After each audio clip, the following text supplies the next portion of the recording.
anybody that wants to speak signed up?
Meeting October the 6th, City of Bogata Community Center. Welcome everybody. We'll have calling of the roll. Dakota. Here. Chris. Here. Teresa. Here. Melissa. Here. Tex. Here. And we have a quorum. Welcome everybody again. Let's stand and do our pledge.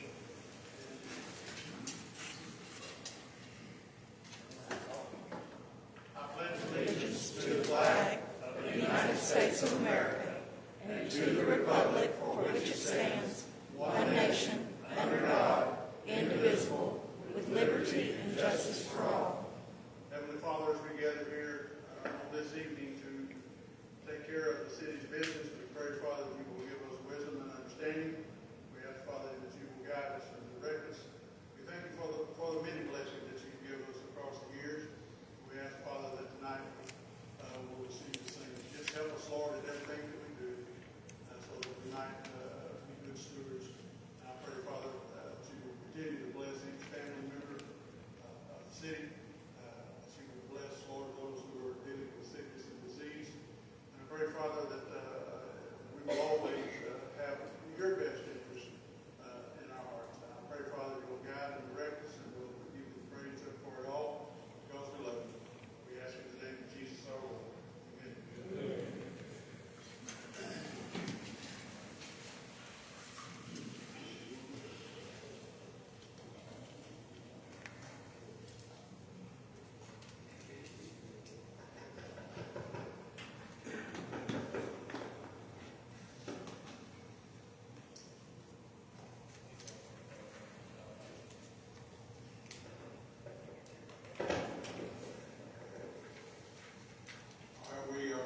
We've arrived at item number 4 on the agenda list. And public comments. Remind if you have something that you'd like to speak about, you'll have 3 minutes to do so. We'll call the person that's just first come, first served here, I guess. Ms. Patty Hagan.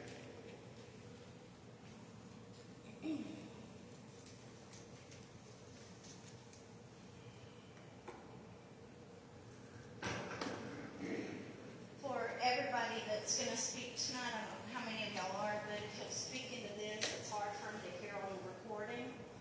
Same goes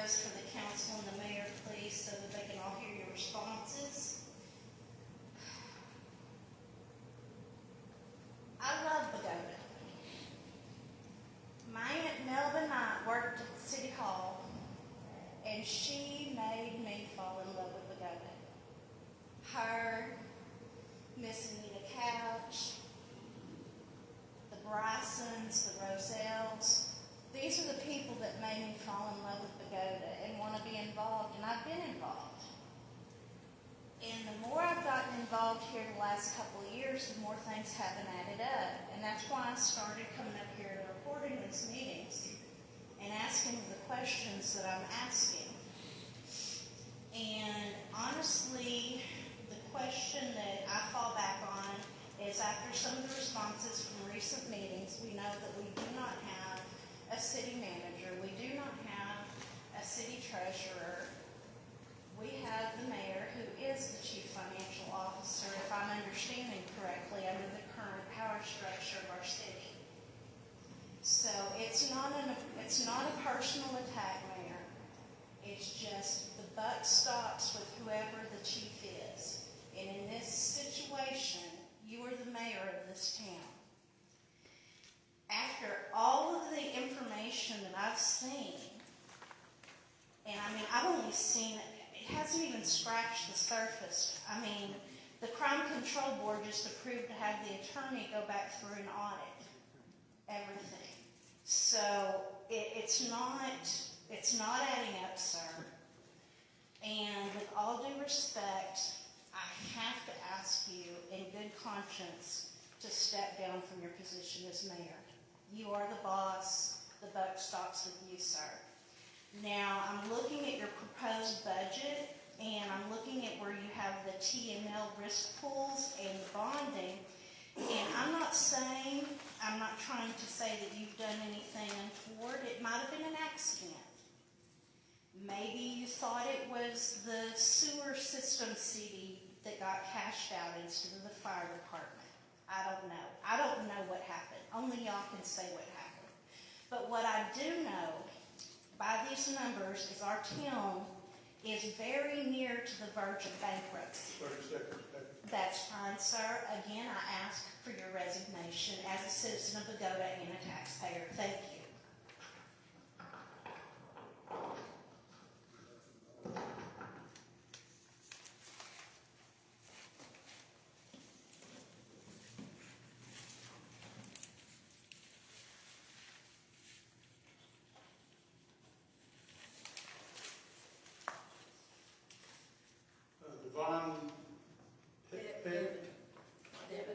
Devin Peck. I am so sorry. Devin Peck.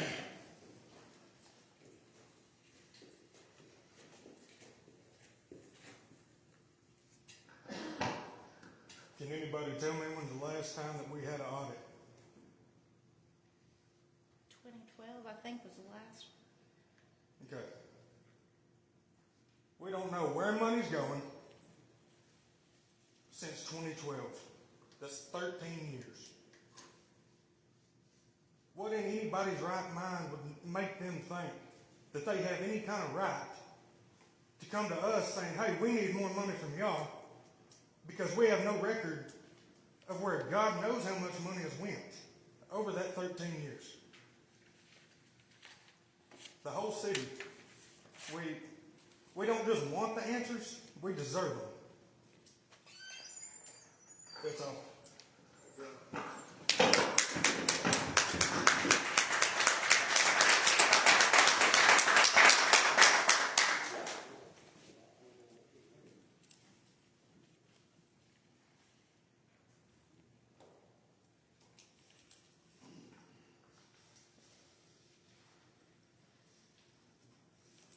David Rosa.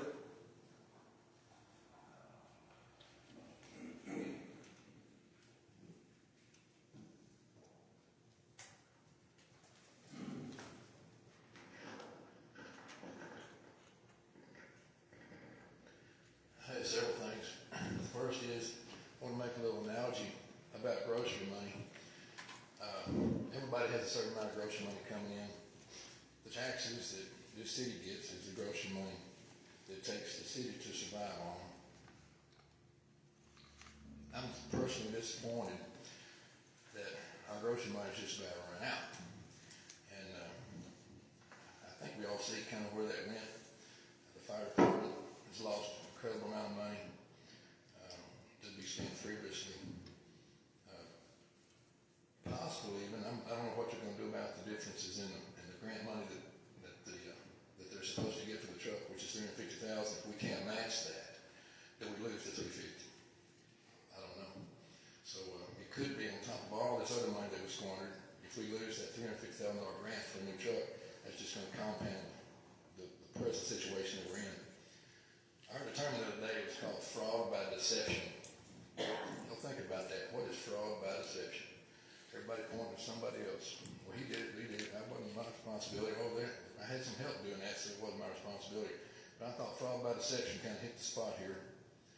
I got some people, Clifford Bernard, Worth Hood, Vincent Lum, Mike Garrettson, Randy Kennedy, Mildred Dude, and Dr. Jack Trout, one of the mayors I've personally known in my lifetime. Mayor that handed you a town in good financial position, and with the help of a few others, you've squandered all of it, ruined our credit, and put us on the brink of financial disaster, but yet you're still here. I've seen enough that I think 4 people need to go to jail. 3 of those people are not in this crowd, but 1 is, with the help of a few others possibly that may be in the crowd. Not one person in this large crowd would want you managing their grocery money to come into their house. So I'm going to be the second person to ask for your immediate resignation.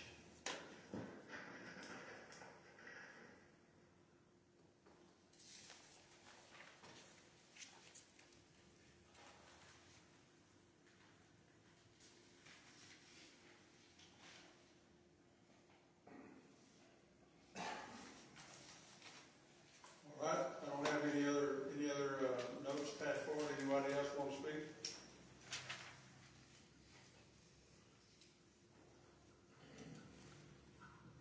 All right, then we'll move on to item 5, city council comments.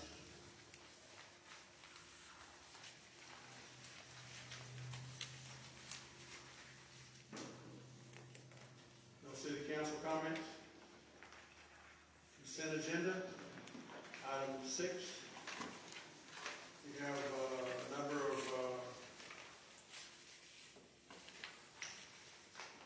bank statements and I didn't see the usual report, but any questions related to the consent agendas?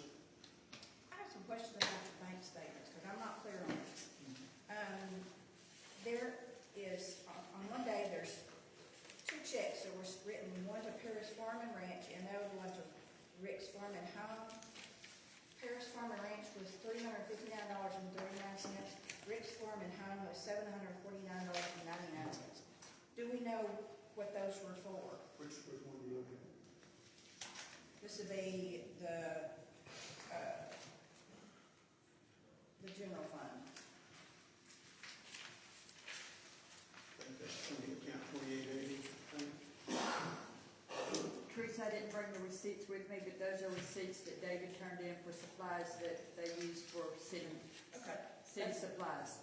And then, But I can start bringing the bills, no, I the just receipts with know bills. what it was, and I figured that's what it was, but I didn't know. Another question, on August the 19th,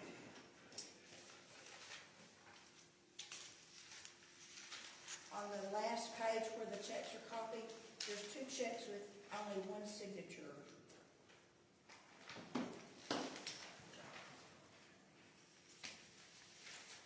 I thought we had to have 2 signatures on the checks. If it's the one that I think about, I'll find it for you.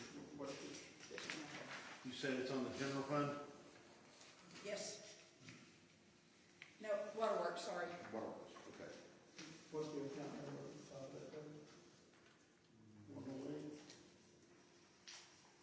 And it's the August bank statement.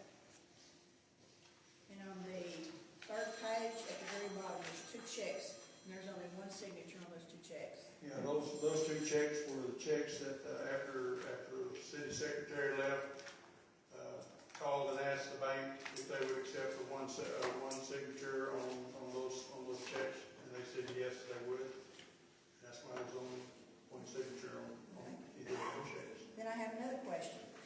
From the general fund, Bobby, what are the remote deposits? It says remote check deposit. Do we know? Remote, that's usually when Evan, is it on the water fund? If it's on the water fund, that's when people pay their bills online, and then there's a remote deposit made of whatever's paid online each day. put I into just the. saw a lot of them, and I didn't know what Yes, that ma'am, was. that's what they are. Okay. And then one more question, and this will be to Larry. Who is McCrary, Vesla, Bragg, and Allen? There's a monthly payment for $54.27 every month. Who's that? Which one is it? Oh, let me find it.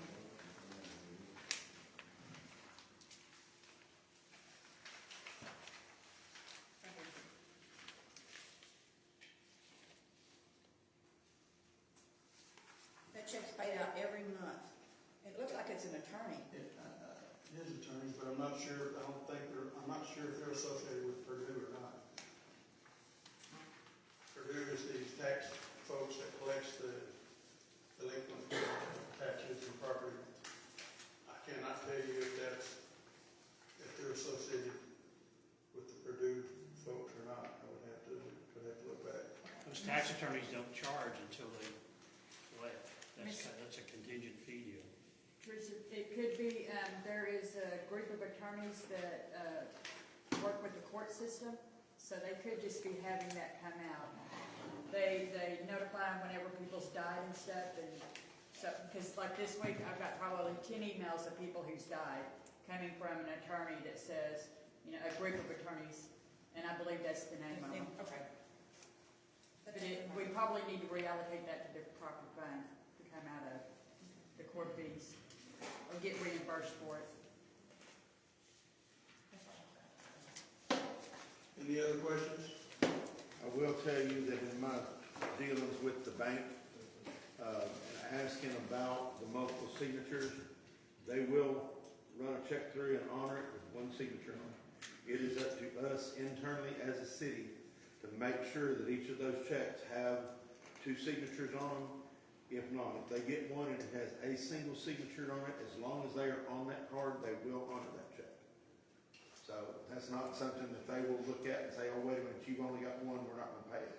We have to monitor that internally, so.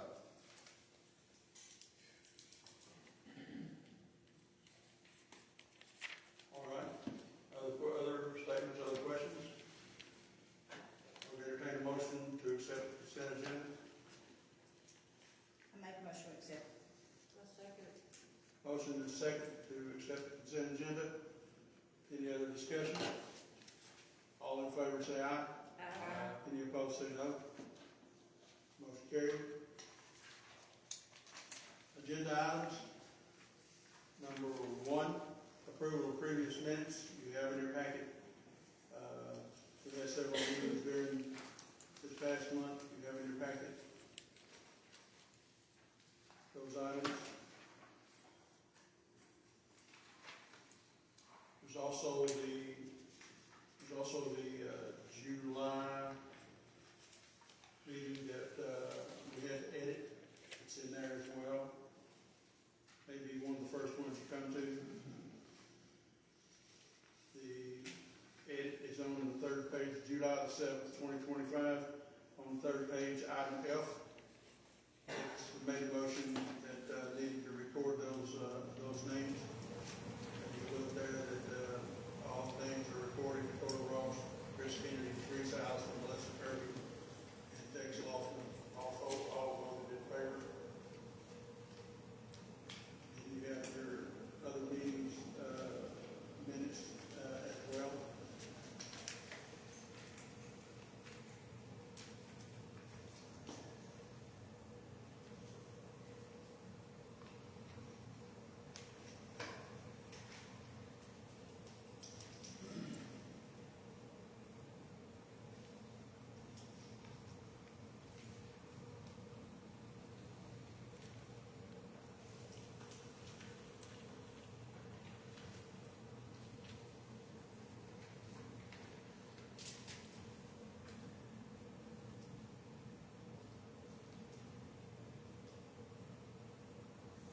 Any discussion on those minutes?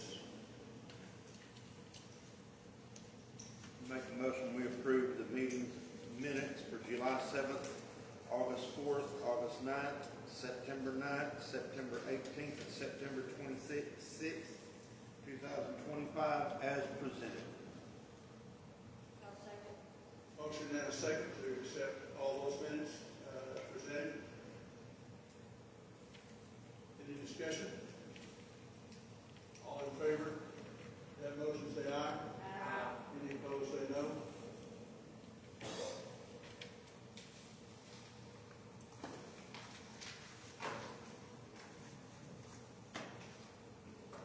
Number 2 on this agenda, discussion and possible action with Verizon and AT&T bills. You have those bills in front of you there.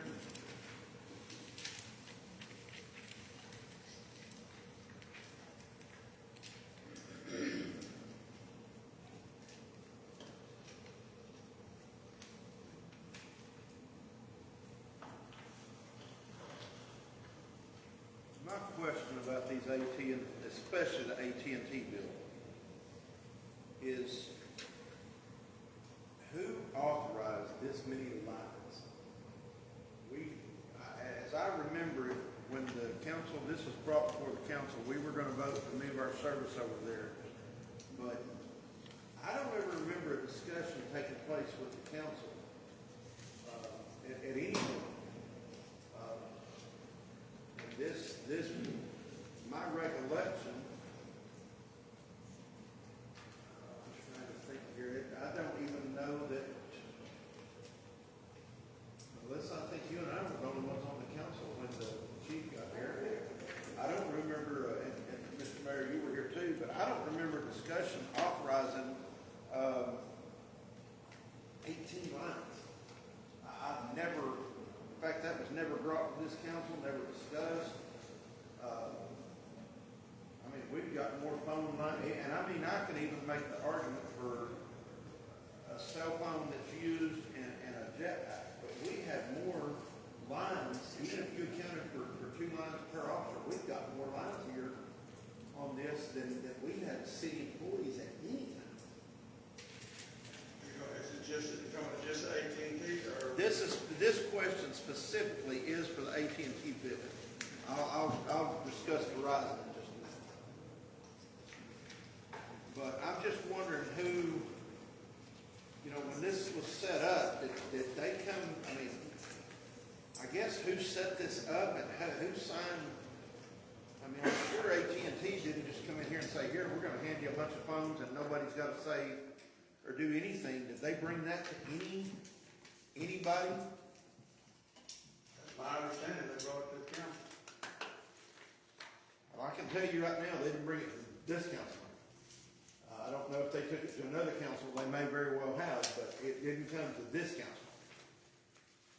The only discussion we've ever had about this was authorizing us to go to AT&T, and my understanding, based on the discussion that was had at the time, is we were doing away with Verizon. That's my understanding as well. Okay, so then that goes back to question this, I've got a Verizon bill here in front of me for $5,424.91. Now, Miss Bobby, is my understanding, this Verizon bill has not been paid in a long time. Very long time. Okay. It's actually only $150 a month and 85 cents. When you talk to them, did they tell you when the last time this bill was paid? No, sir. Did we find out? They just sent out delinquent notices saying they were about to turn it off, but I have already turned it off. Did they have to tell us who, set these accounts up, or did they say, I don't know, too? I didn't ask. Yeah, it looks like it was during Jennifer Rufford's day. The name on one of the pages is Jennifer Duffer. She is a former or past city secretary by a lot of years. I believe, if my memory serves me correct, she left in 2020, or possibly early. No, it would have been 2020. So,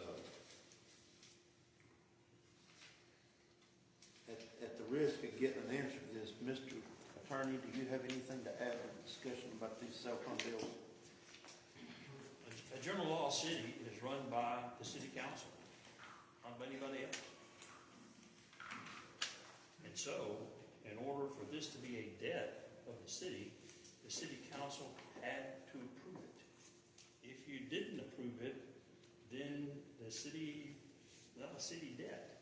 Now, I don't know how you got $5,500 behind on the Verizon account and an $812 monthly payment to AT&T without the city council knowing about it.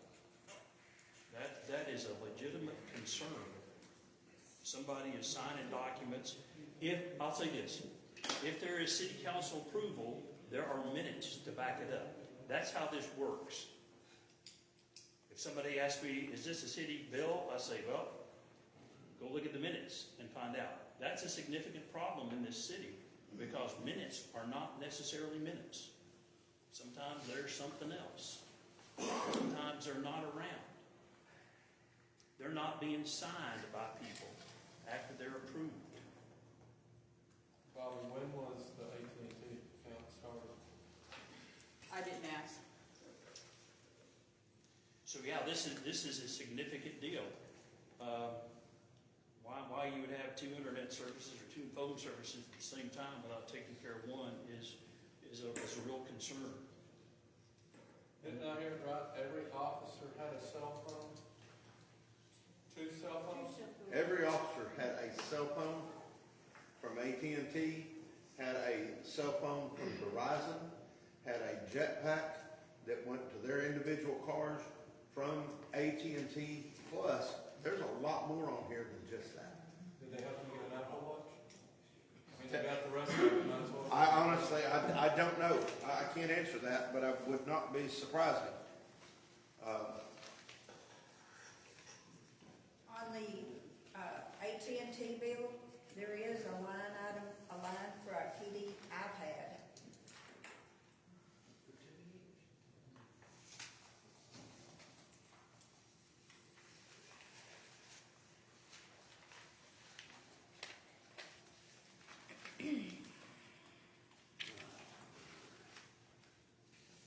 Do we know why this Verizon bill was not paid?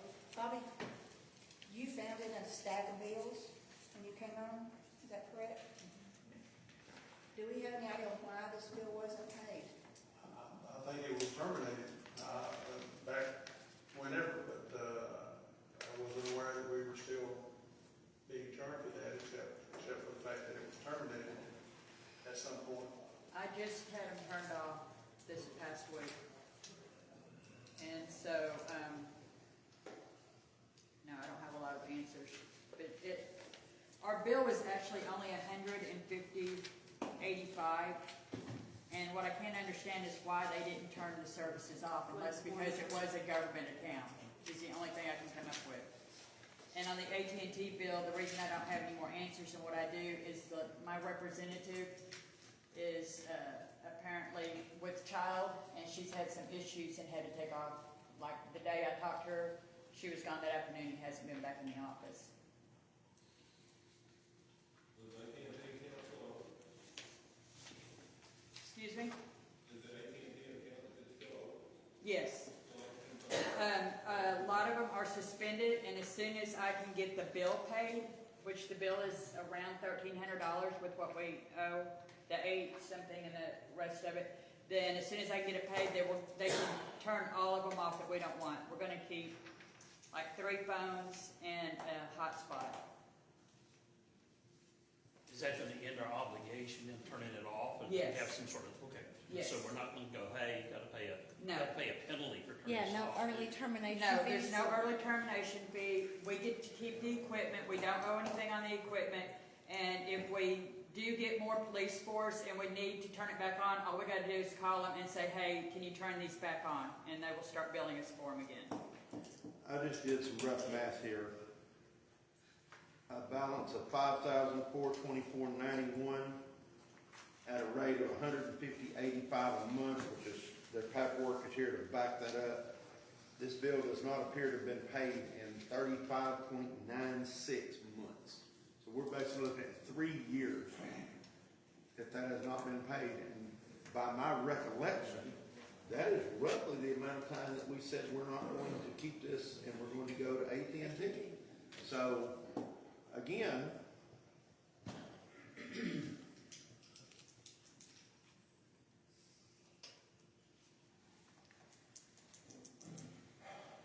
I don't know, I'm gonna say though that you can't sit here and tell me you didn't know none of this, because as a business owner, I know every single penny that comes out of my account, every single penny that comes in my account. So just sitting here, well, I don't know how this happened. I'm not buying none of that.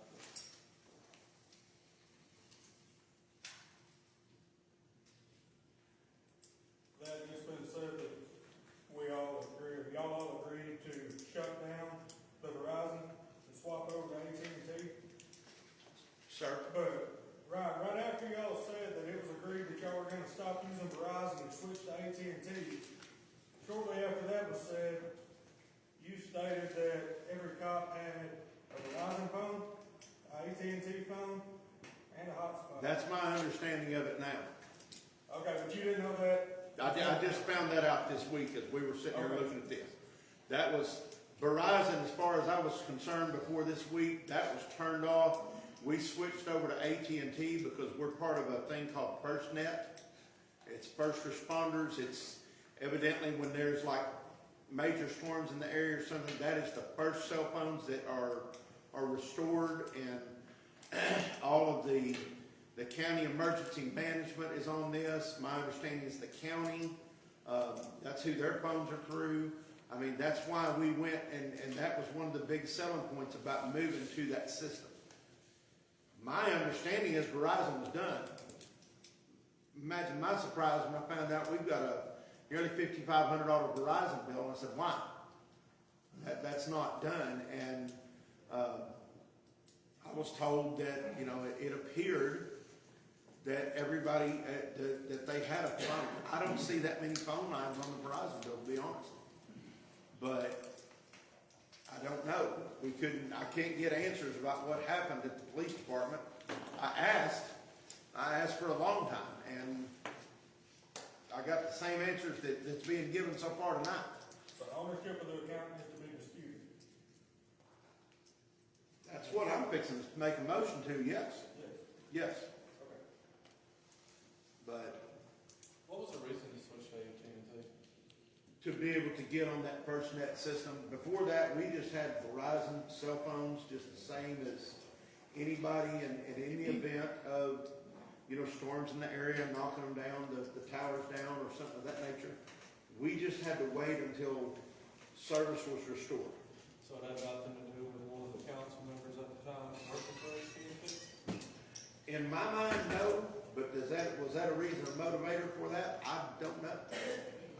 The reason I voted for that at the time was we were going to be over on this FirstNet system. I had never heard of FirstNet. I believe that's what it's called, FirstNet? Yeah, FirstNet. I had never heard of it until that time that they would come on, but I don't know. My vote didn't have anything to do with that. It was for that emergency system, but I can't speak to other council members at the time. Any cell phone that's as good as the towers. If AT&T tower goes in, you don't have one, unless it's wrong about from Verizon. But they are the first one to be fixed. My understanding is with that, Wrong to the next tower, so you shouldn't need two different companies. agreed. My understanding on that FirstNet system is in the event, let's say there was a tornado come through here and ripped all the cell towers down. They actually have trailers that they bring out here, and I used to deliver these, so I've seen them. They have trailers, they come out here and, jack an antenna up, turn it on, but it is the FirstNet system. It's for emergency responders and, essential services to get those back up, to give them time to come and get the regular network up for people just wanting to get on Facebook and play or something like that. That was one of the selling points for switching to that at the time. Well, I used to manage a Verizon store, and the thing is, we can dispute the bill all day long, but if they were using those phones, Verizon is still going to want to be paid. They're not gonna care if y'all dispute it or not. I'm not sure that they were using Verizon phones at all. It looks to me like that this is just an ongoing bill. I knew they had the AT&T or first net that was switched over to. I knew that some more whenever they employed the jetpacks, that those were part of that work. I'm surprised that we were still getting a bill for Verizon for phones as well. That's as much a surprise to me as it is for everybody else. Well, I'm looking here under the TML risk pool, and it generally says it covers errors and omissions. Says it doesn't cover fraud or criminal acts. That's what bonding covers. So my next question would be, is the mayor and the city council bonded? Or can we go through TML? Because I'm looking on the budget here, because that's why we pay these insurances as citizens, to try to get this covered when we have either an error or a malicious act, whatever the investigation turns out. So what would we need to do to file a claim with TML to try to get ourselves out of this mess?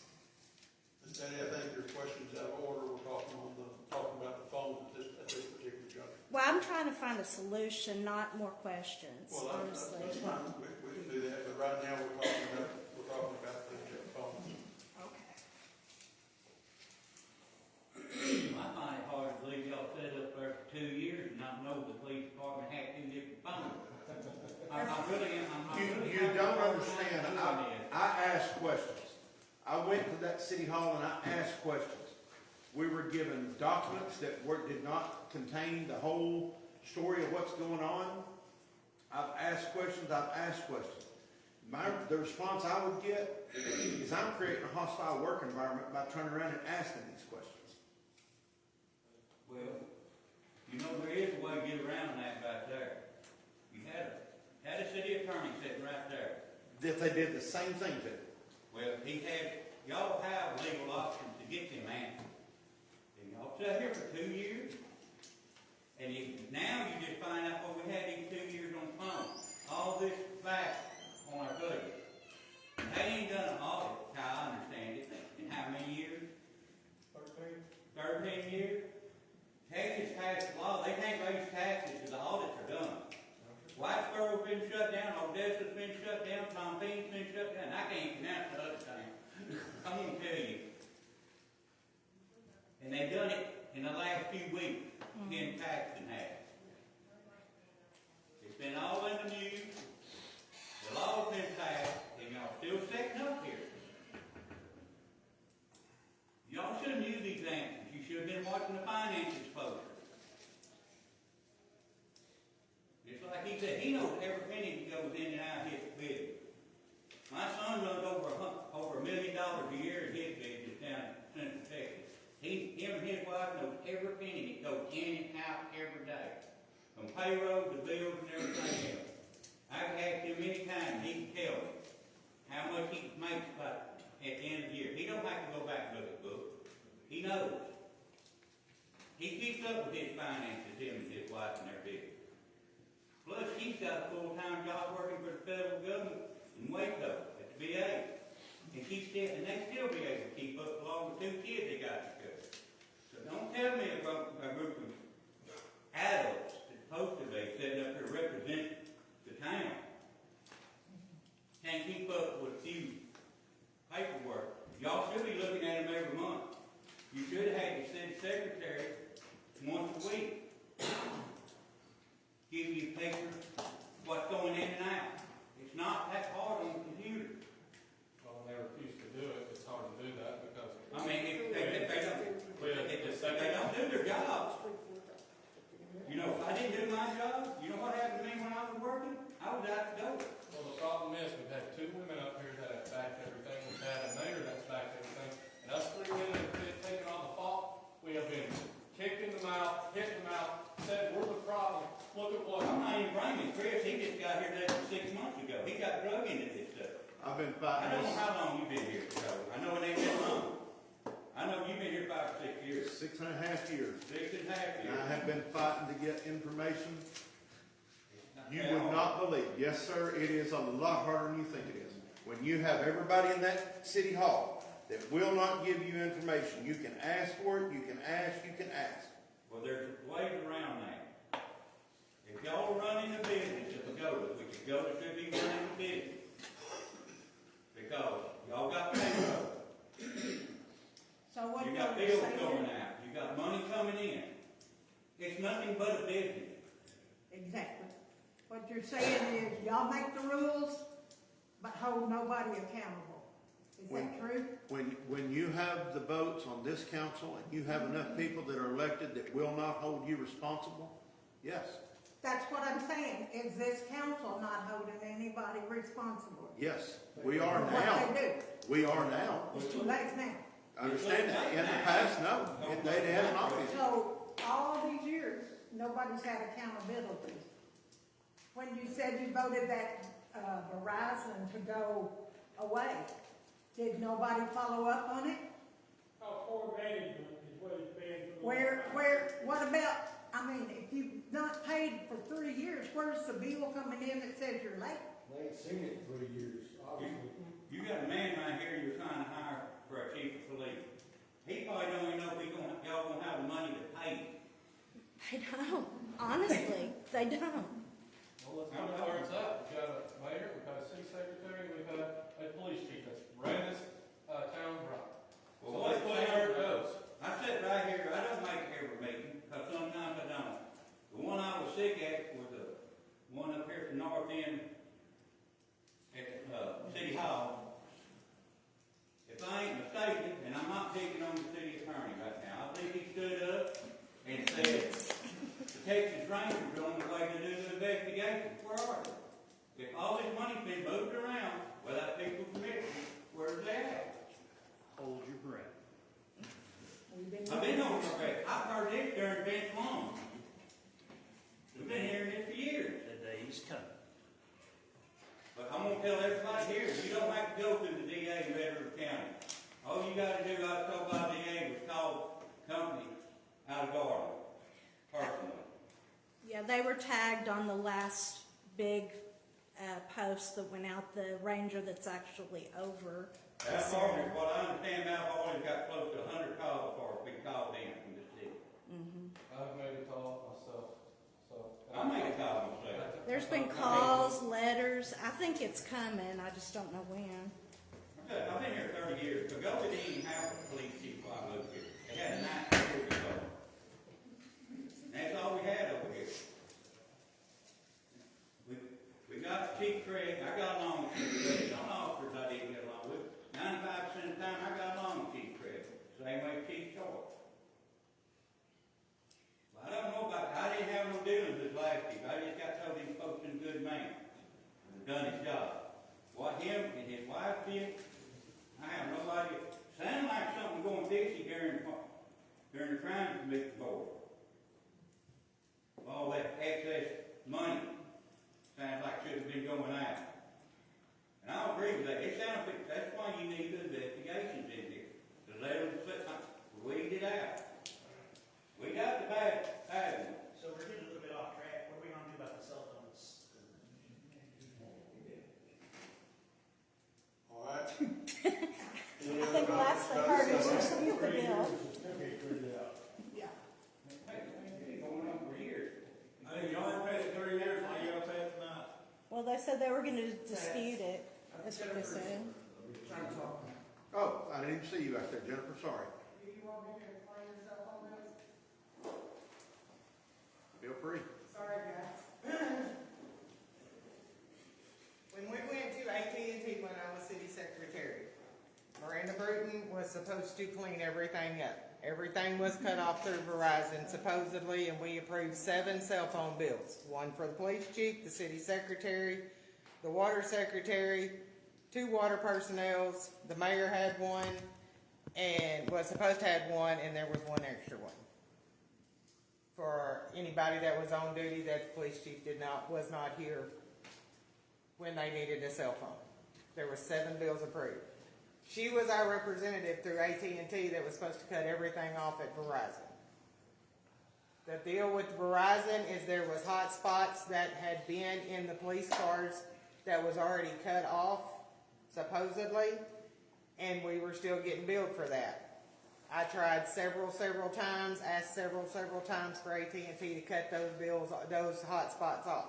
I did not have the numbers to them.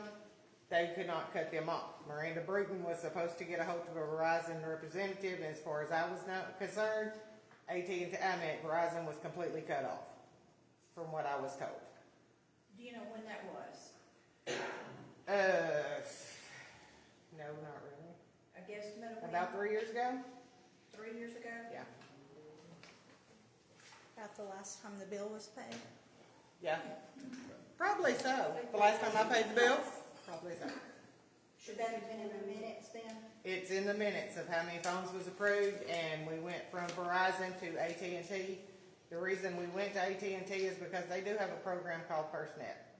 All first responders, police chiefs, and stuff like that get put on FirstNet. Nobody else does.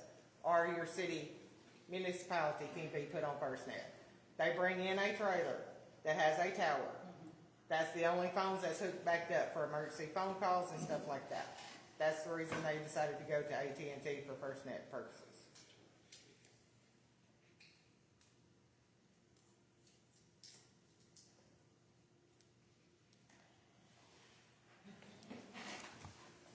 I say we need to, and I'll make a motion to this, the fact that we need to allow Bobby to contact Verizon and dispute this bill, and based on what I've seen here, it looks like there's one cell phone and 3 jetpacks is what is on here, and if it's, the numbers roughly match up, that was what was not cut off, if they were supposed to have been cut off, then we need to argue with Verizon, and this doesn't look to me like to be a valid bill.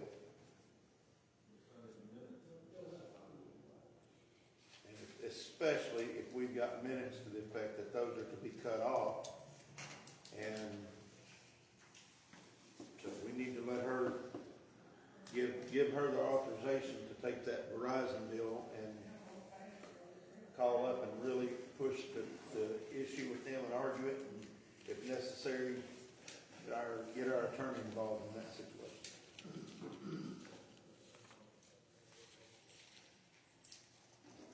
All right, we've had a motion to authorize the city secretary to contact Verizon, validate the bill, and possibly dispute the bill. A second. And a second. Any other discussion? All in favor say aye. Aye. Any opposed say no.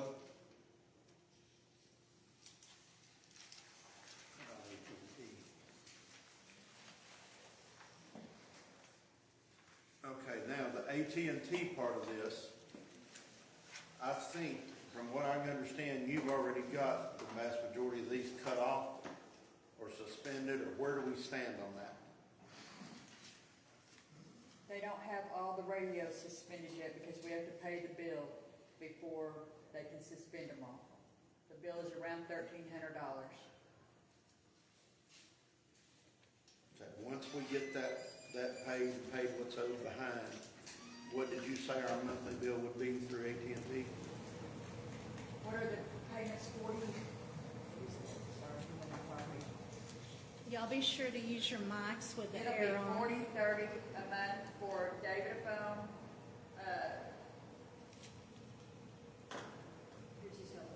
Dakota? David and Dakota phone, 2 for the police department, and 1 jetpack. $40.30 A piece. a piece. Okay.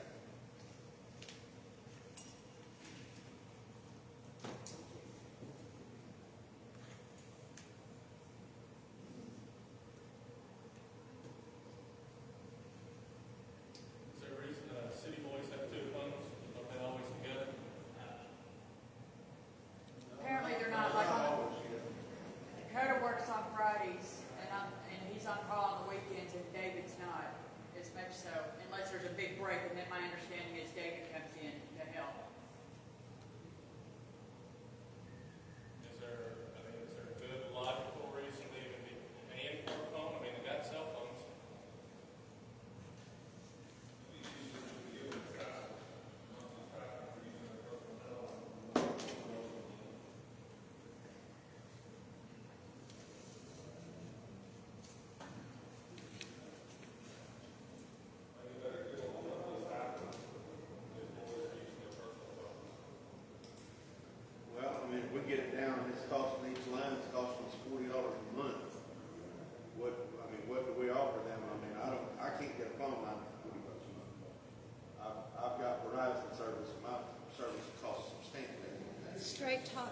$75 a month for unlimited talk and text and 10 gigabytes of data, plus tax. Well, that's $40, give them 20, then you save half the money. Well, we go back to, and I mean, if that's what the will of the council is, that's fine. Those phones that they have are on that emergency system. In the event there is, something goes on here, they will get back online before anybody does. We can do that. If we want to do that, I mean, it saves half of what's there on the cell phone. I have a question on whether or not we can tell any employee to use their personal phone for city business. Mr. Attorney, is that? Probably not. I just pay mine an extra $50 a month and say, here, if you want to do it, fine. If you don't, fine. So I think if you're going to call them, you probably have to compensate them somehow. If you're going to expect them to be on the other end of the telephone, you're going to have to compensate them somehow.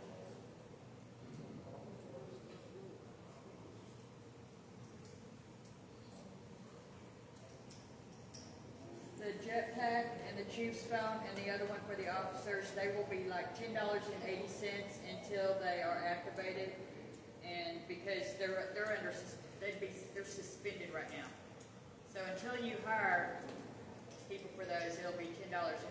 It won't be the $40 a month. Once they are all activated and you've got the chief and an officer in place, then it will be the $40 a month.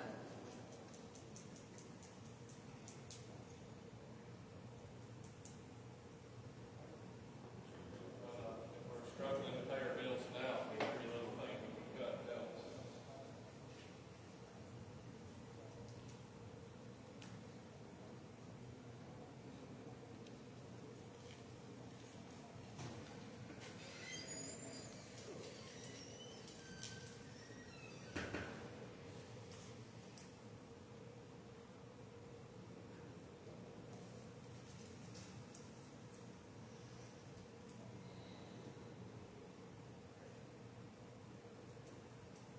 All right, what's the wish of the council?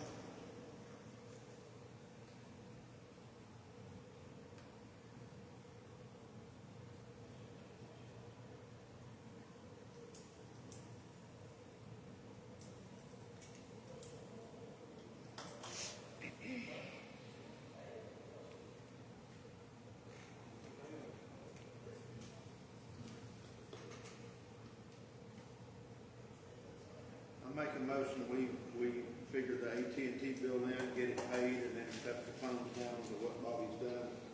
I feel like if we're gonna have them phones and they're gonna be on call, we need to provide them phones. $40 a month, I don't see that we're gonna save any money, by doing that. I just don't. I make a motion, we pay the AT&T bill and then go back to, I think you said it was 5 lines. Go back to the lines that Bobby just got set up. All right, we have a motion to that effect. Pay the bill, reduce the number of phones. Back to the suggestion Ms. Bobby has given us. Have a second.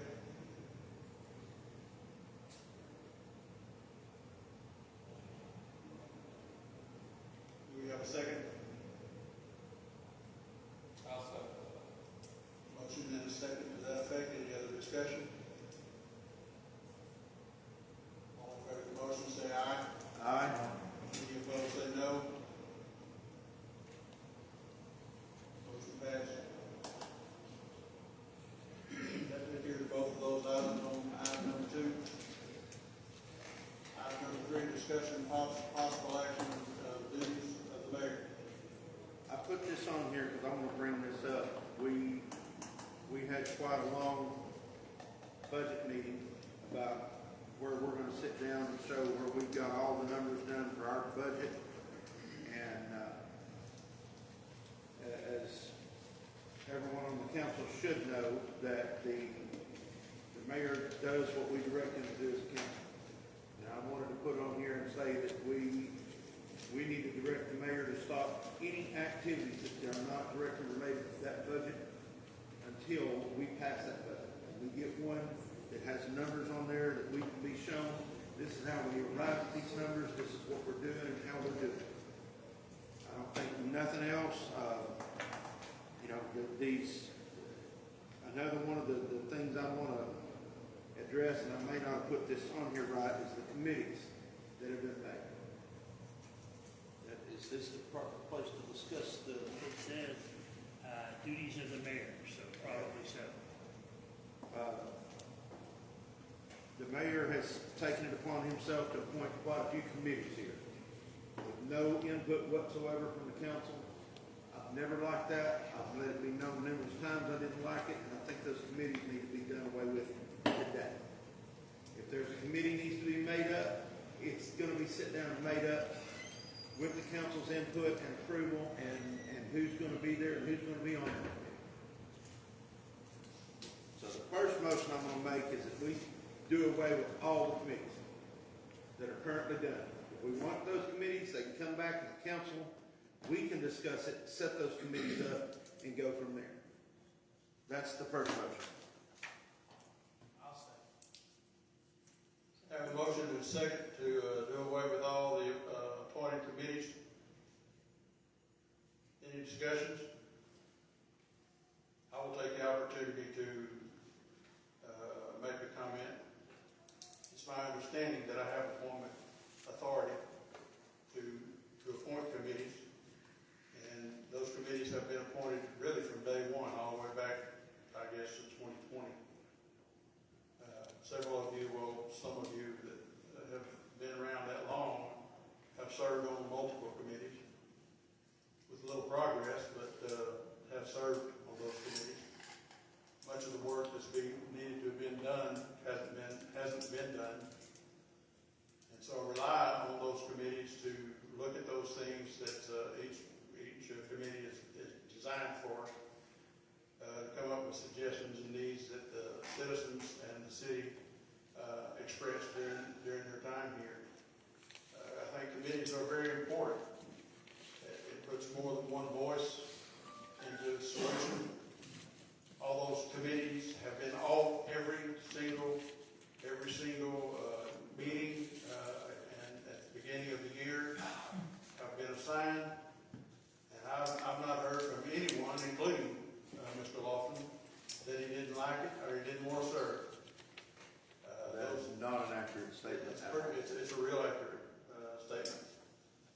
And so the work that's been done hasn't been done. And the mix of the committees has been varies. It isn't by no way established to go around the council or whatever. Anything that come out of that committee is always brought to the council before anything is done. I disagree with that, sir. I've been at these meetings. It doesn't matter if you disagree, that's the way it is. But Well, when you came up with the committees, and it was this year, I said specifically, why are we only selecting a certain few people, including the ladies and our city secretary, but you kept me, Chris, and Tex off the budget. And I made a comment to you about it, and your word specifically was, well, too bad, I'm the one that makes these decisions. I have that authority, and the reason that you break down the committees is because if you have more than a certain number of council members meeting at a certain place, in the Open Meetings Act, rulings come into effect, and that's why. Well, the problem is you put people on there who's not gonna butt heads with your challenge. No, that's exactly what you No, that's right. We would have been on there. I'd like to ask, since that's been brought up, my motion hasn't been acted on, I'd like to ask the attorney, what have you got to say about whether he has the authority to print these, to just summarily appoint these or not? The Texas Local Government Code, Section 22.40, powers and duties of the mayor. And I quoted this probably the second week I was over here because we had this same conversation. This is 2 years old. 2 years old. The mayor is the chief executive officer of the municipality. What does that mean? The mayor shall perform the duties and exercise the powers prescribed by the governing body of the municipality. means the city council kind of tells the mayor what he can do and what he can't do. That's what this means. The mayor shall at all times actively ensure that the laws and ordinances of the municipality are properly carried out. The mayor shall inspect the conduct of each subordinate municipal officer and shall cause any negligence, carelessness, or other violation of duty to be prosecuted and punished. I don't know that he called Val Barley or not. Part of this, that might be his job. And there's some criminal activity in this city. Yes, there is. The mayor shall give to the governing body any information and shall recommend to the governing body any measures that relate to the improving the finances, police, health, security, cleanliness, comfort, ornament, or good government of the municipality. That means that anybody on this city council, in fact, they're supposed to post the proposed budget 30 days before they vote on the website. So you could argue that having a group of people, not the city council, that formulate a budget. And I'll say if I'm on the city council and I get that date at 10 days before I'm supposed to vote on it, I'd vote yes for nothing. It's a $1.2 million budget. I can't digest that in 10 days. There's no way to do it. So, does the mayor have the authority? I'm saying no. Does not. I'm saying the mayor has the authority that is delegated to him by statute. That's what I just read to you. And what the city council says he can do. And nothing else. Nothing else. Conversation's 2 years old. This conversation is 2 years old. Mr. Hamilton, knowing that by the statute and knowing that, as you just stated, that there is illegal activity in this city, in good conscience, can this city council allow this mayor to stay seated? Or do we need to contact TML? Because if there has been, whether it be accidental or deliberate mismanagement of funds, are they not under some kind of fiduciary responsibility to have it investigated through TML? I don't think that TML is an investigative authority. What you're talking about is there a bond or something someplace or insurance that they'll recover this? To me, that's completely separate from, has somebody engaged in criminal activity that has hurt my client? Now, I'm here to tell you, I think the answer is yes. That somebody has, to the detriment of the city. And I'm not talking about necessarily people up here. No. Some of these people have really been trying to do the right thing. And I remember 3, 4, 5 months ago, they were criticized by a different audience. Criticizing them for asking questions. Why are you asking questions? You never asked questions before. Why are you asking questions now? Yeah, guys are asking questions. Never been interested before. Well, because they weren't getting answers. And I have struggled with that too. I have struggled with getting answers. I can show you email after email where I say, where are the audio recordings of this group that have been mandated? Where are they? Nobody knows. They may not even be there. There is a wealth of data recorded someplace, somewhere, somehow, by somebody who sat here every night with a tape recorder. And that stuff is gone. At least it can't be found. So yeah, it's I would say something that my dad used to say, but probably not. It's time. It's time. My client is upset. And they've hired me to represent them. Yes.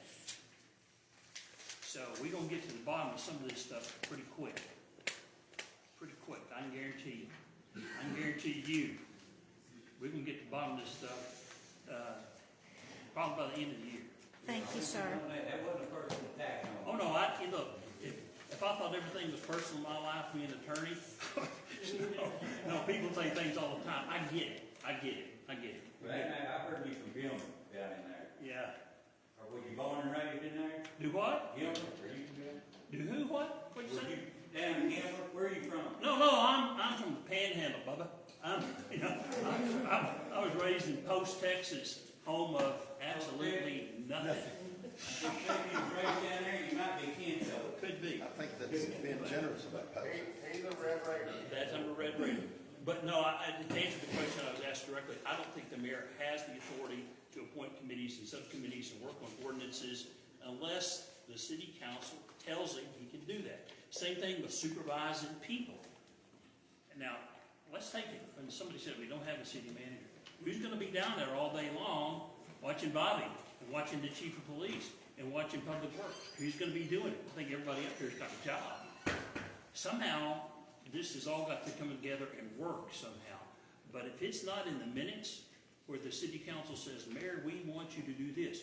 We want you to draft the contract. We want you to sign an AT&T bill. Can't do it. You just can't.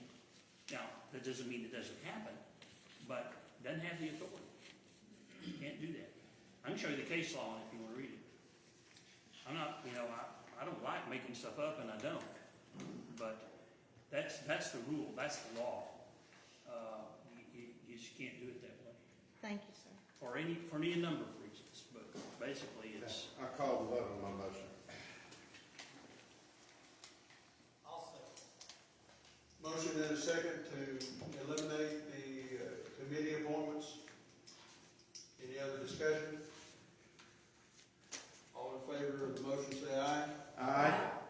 Any opposed, say no. Item 4. Hold on, we're not done here. I'm sorry. That was to abolish the committee. I also want to make a motion that we as a council direct the mayor that he is to do nothing else but get the numbers together and be able to back up every single number on that budget that he gets ready and brings and presents to us. I'll second that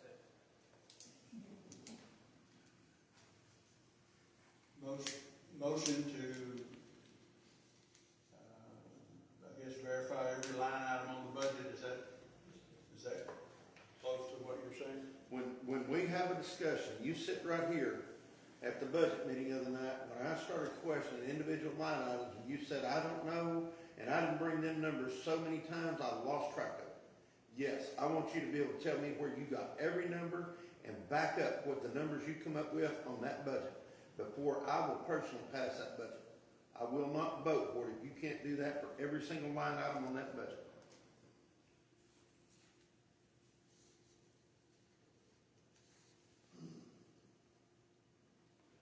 And looking at the budget, just a question on 3911 where it says available funds. Is that $82,108 on the proposed 2025? We have a motion on the floor. I apologize. I just wondered if that was the fire department's money that's being used as available funds. That is a proposed budget. No, we can't, I don't know where those numbers were come up with. Okay. Chris, did you second that, sir? Yes, I did. Thank you, sir. Okay, so back up the line items on the budget. I'm just trying to make myself notes here.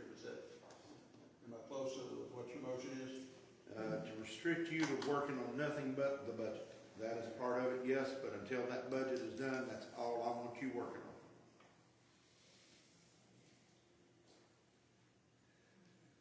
on. All right. Motion and a second to that effect. Any other statements? Any questions? All in favor of the motion say aye. Aye. All opposed say no.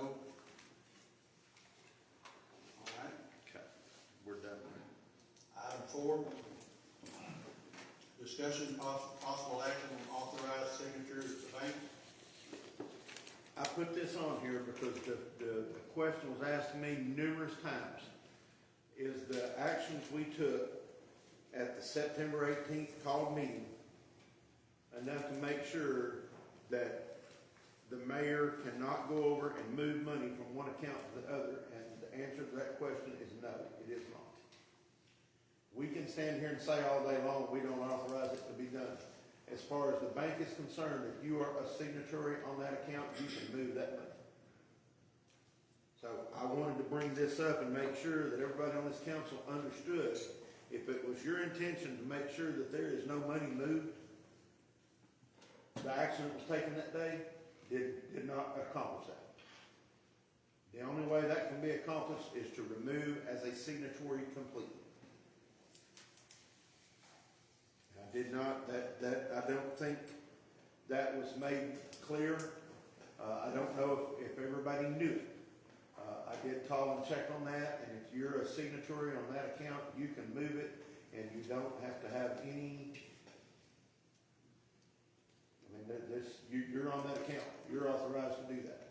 The only way you're gonna stop that is to completely remove from all of the accounts.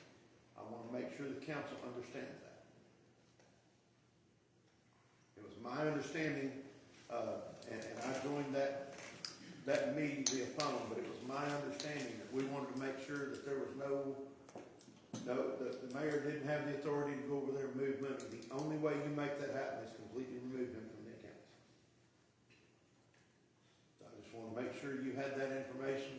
This was put on here in case we want to make a motion to change that and do it. If not, that's fine. There's nothing needs to be done with it. But I wanted to make sure that we had the ability to do that. I make the motion, we remove the mayor from an authorized signature.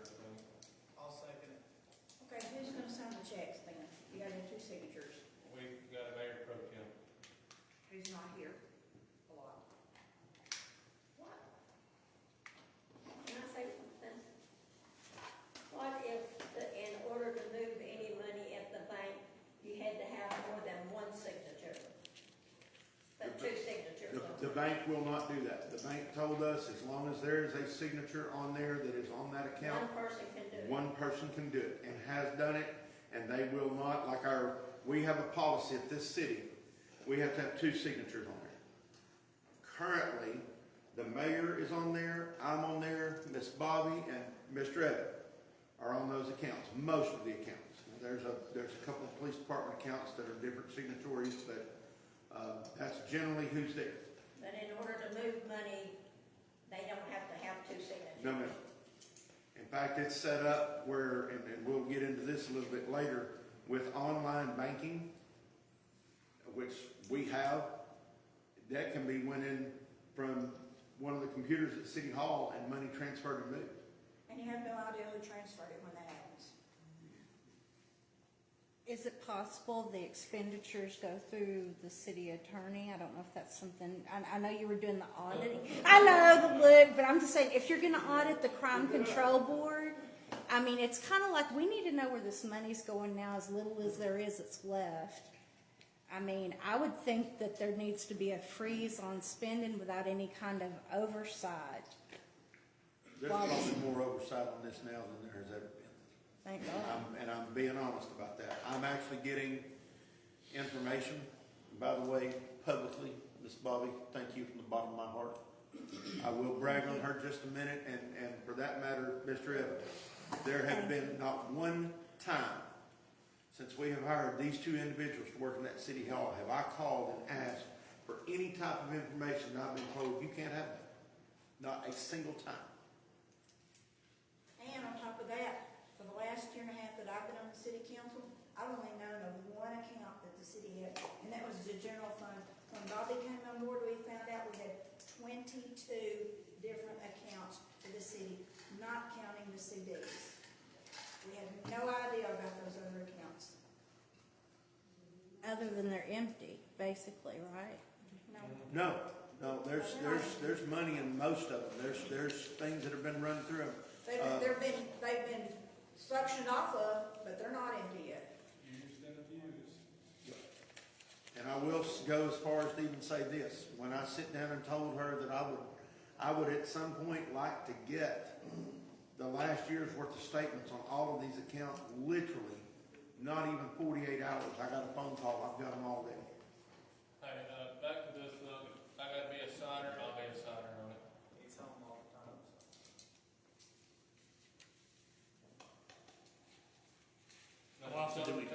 you pay like every 2 weeks?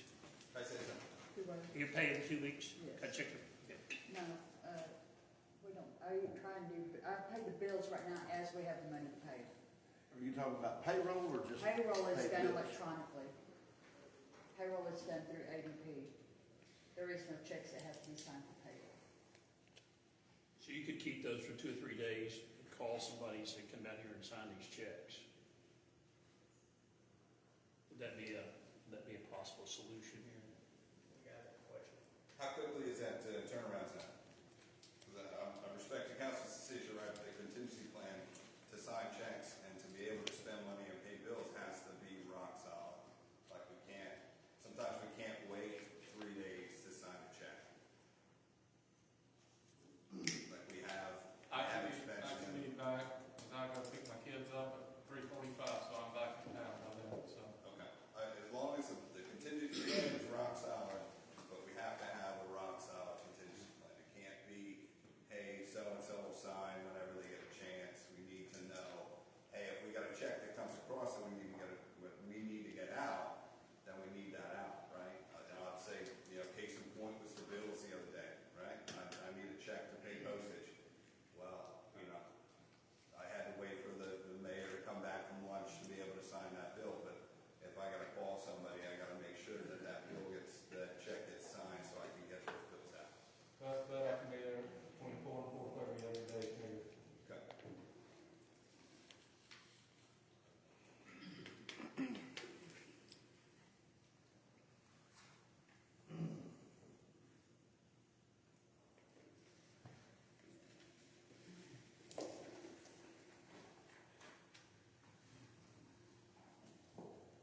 Dakota, I'm gonna ask you to repeat your motion again. We got talking and I forget what you.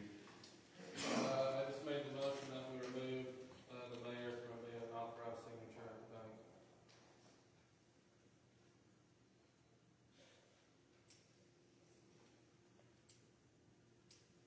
I believe we had a second, Chris, you bet. Motion and second to remove the mayor as signatory at the bank. Any other comments? All in favor of this motion say aye. Aye. Any opposed say no. Dakota, are you on the accounts? No. He is not current. Well, then y'all need to vote. You voted to take him That's off. a You good better idea, vote to okay. I'm put gonna somebody make, on so we can. I'm gonna make an addition, a motion to follow that one up. That in addition to removing Larry Hinsley as an authorized signer on all accounts, that we add Dakota Ross as a signatory. I'll second. And just for the meeting minutes, that will make the signatories Cecil Lofton, Dakota Ross, Bobby Jarvis, and Evan McGrory.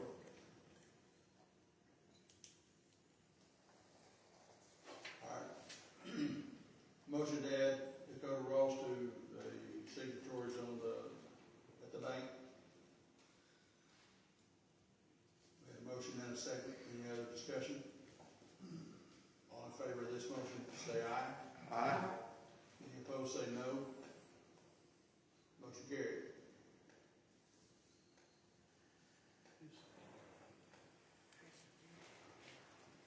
Chris, were you the one that seconded that? Yes, sir. All right, thank you. All right, item number 5, discussion and possible action on police chief start date. Okay. This one, I asked this to be put on here because in my opinion, we need to onboard the chief as soon as possible. We've got to sit down and discuss this as, I don't know, is this something that we need to go into executive session to discuss salary with, or? Probably not. Okay. Well, numbers have been thrown around back and forth. Yes, Chief Martin is here. If we want to have a talk with him, but we need to sit down. The motion was made, I don't know how many weeks ago, to hire him. We know this is going to do. I know there's some question about the finances. I sit down and looked and took now that I got the city accounts, bank statements, I sit down and looked, and last year in October, we brought in $25,000 between property taxes and sales taxes. It jumped to $43,000 in November, 59, I think it was in December, something of that nature, 70,000 in January, and 59,000 in February. Now, the numbers may be a little different this year. I can't stand here and speak to the exact numbers. We don't know this. But I think it's safe to say that the property tax notices go out in October. There are some people, I'm not one of them, but there are some people that pay their property taxes the minute they get the notice. But I think we're fixing to see a jump in some numbers that's gonna help us get through this and do it. I know at the Crime Control Board meeting earlier, we discussed that, and it was brought up that we don't know what we're gonna pay him to see if as a Crime Control Board, we wanna help with that or not. I think we need the time is to do something. He's sitting right here. Bring him up here, let's sit and talk with him, figure out what he's gonna make, what he will agree to, what we'll agree to pay him, and then let's come up with a time to get him on board. Chief Martin, are you okay talking about your pay scale in an open meeting? I am. Okay. I just got a note from the city secretary. Right now, the city of Bogata owes $60,000 in debt. And I'm not sure if that includes the AT&T business or the Verizon business. Right now, you're $60,000 down right now.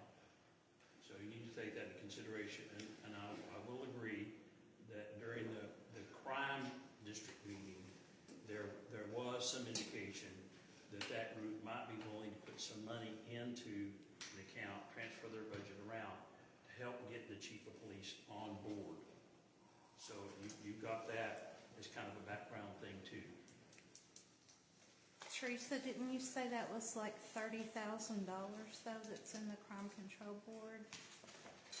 Like By November, if we get the same amount of sales tax in the crime board that we did the last 2 months, with our balance, after we pay the lease on the 3 cars, added what we brought in, if we think we're gonna get the same that we got the last 2 months, by November we have 30,000 in that budget, if we don't spend anything.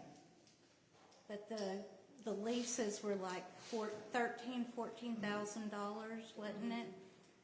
So that takes from that and... No, that's after those paid. Are y'all basing a salary on each fee that's coming in? Yes, Yeah. that's all we got. That's coming in. It's We what they don't think. know from month to month, because it's part of it is sales tax. I mean, depending on you go to the dollar store and buy bread or something, that's sales tax figured in. You know, you go to the truck stop over here. We just have to look at what we've got in the past and eyeball it. You know, say it, we... Yeah, I just honestly, my thing is how can we keep him safe if we don't know that we can keep him properly equipped and taken care of? It's not fair to ask him to come here on a maybe. It's my opinion, because my number one priority is that our LEOs and our first responders are safe. The rest of this can be taken care of however, but I would think that would be a big concern. There's a line item budget in the Crime Control Board for equipment. We've got once we pass the city budget, there will be some money budgeted in there for equipment. I'm gonna tell you right now, I've known this man for a long time. He's my neighbor. Mm-hmm. The very last thing I want him to do is walk out that door and not have the body armor he needs. Right. God forbid, he runs into somebody and they pull the gun out and start shooting. The last thing I want to do is send him out there doing that. At the end of the day, we need to not only take into consideration that we're 60,000 in the hole, and we have 4,000 in the general account. I thought it was 1,300. I don't know what exactly was, but it's not much.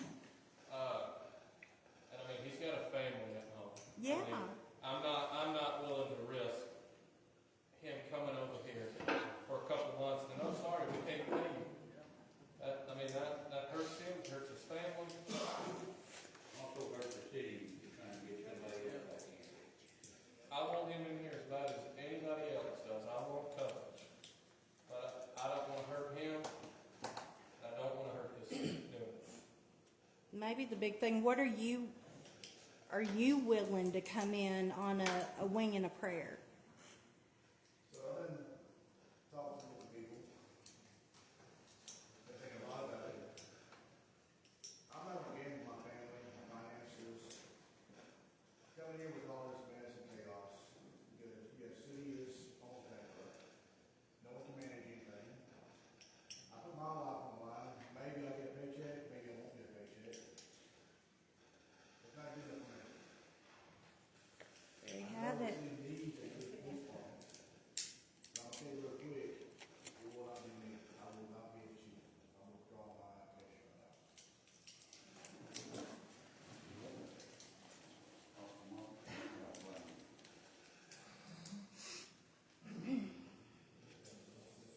So for those of y'all watching, the chief just withdrew his application.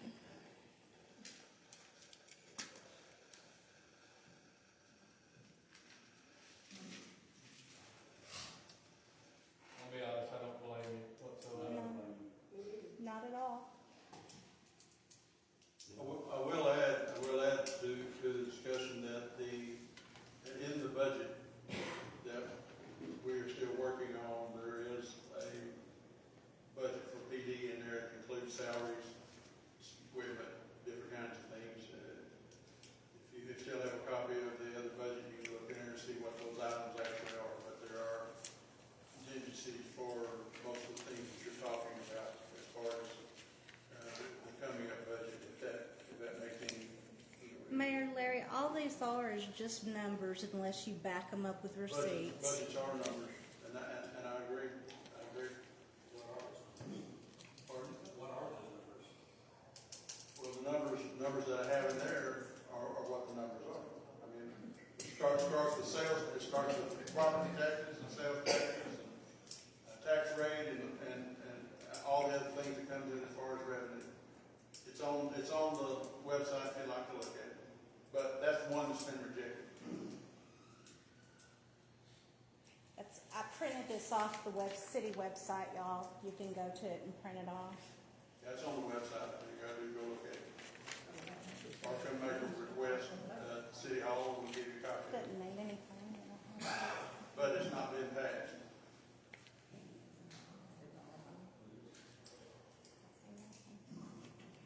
All right, pending that, I make a motion that we move on with the agenda. This item is now moot.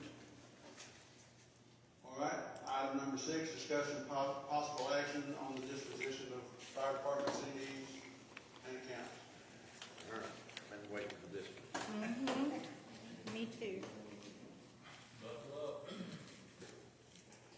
Yeah. A couple of meetings ago, and forgive me, I don't remember the exact time. I did not turn that on. Can you hear me? Talk just a little louder. You're loud Nope, enough. my batteries are dead.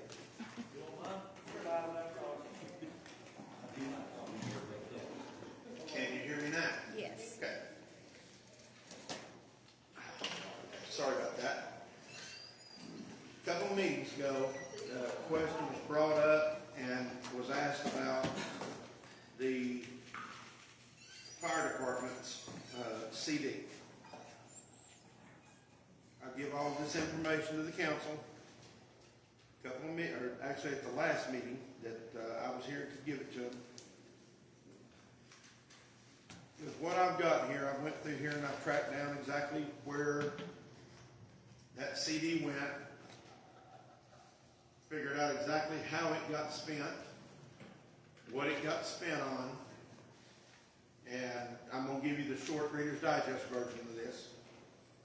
Because I went through the long one a lot of times and I've been so mad over it that my blood pressure's gotten high and not going to do that. I've got 2 pieces of paper here that are the same piece of paper from September 14th, 2021. The reason I have 2 of them is, on one of them, beside one CD, it's written fire truck, and on the other one, by a different CD, it says fire truck CD. Come to find out, there are 2 fire truck CDs. those two pieces of paper established that both of those were known to be fire department CDs. I went back, pulled the paperwork on a CD that was cashed in. The first one, this is CD, and I'm going to give you the last four numbers. The rest of it don't matter because it's not there anymore. But 9204. It was created on 9/1/22 per Larry Heinsley. It was started out with a CD that had matured of $78,018.60. The second item on this is a deposit of $22,144.49. There's a note here that says 9/1/22 per Larry. Go back to the fire department savings account that they have.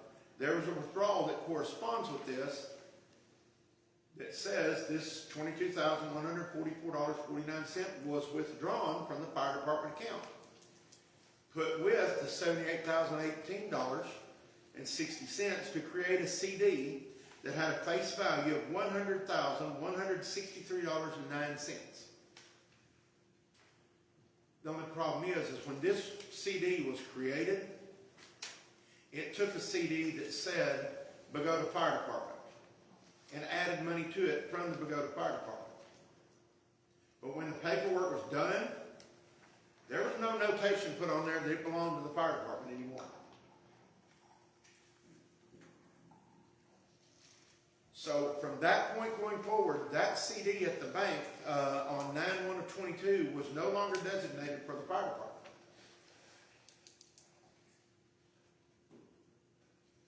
So we fast forward to May 16th, 2024.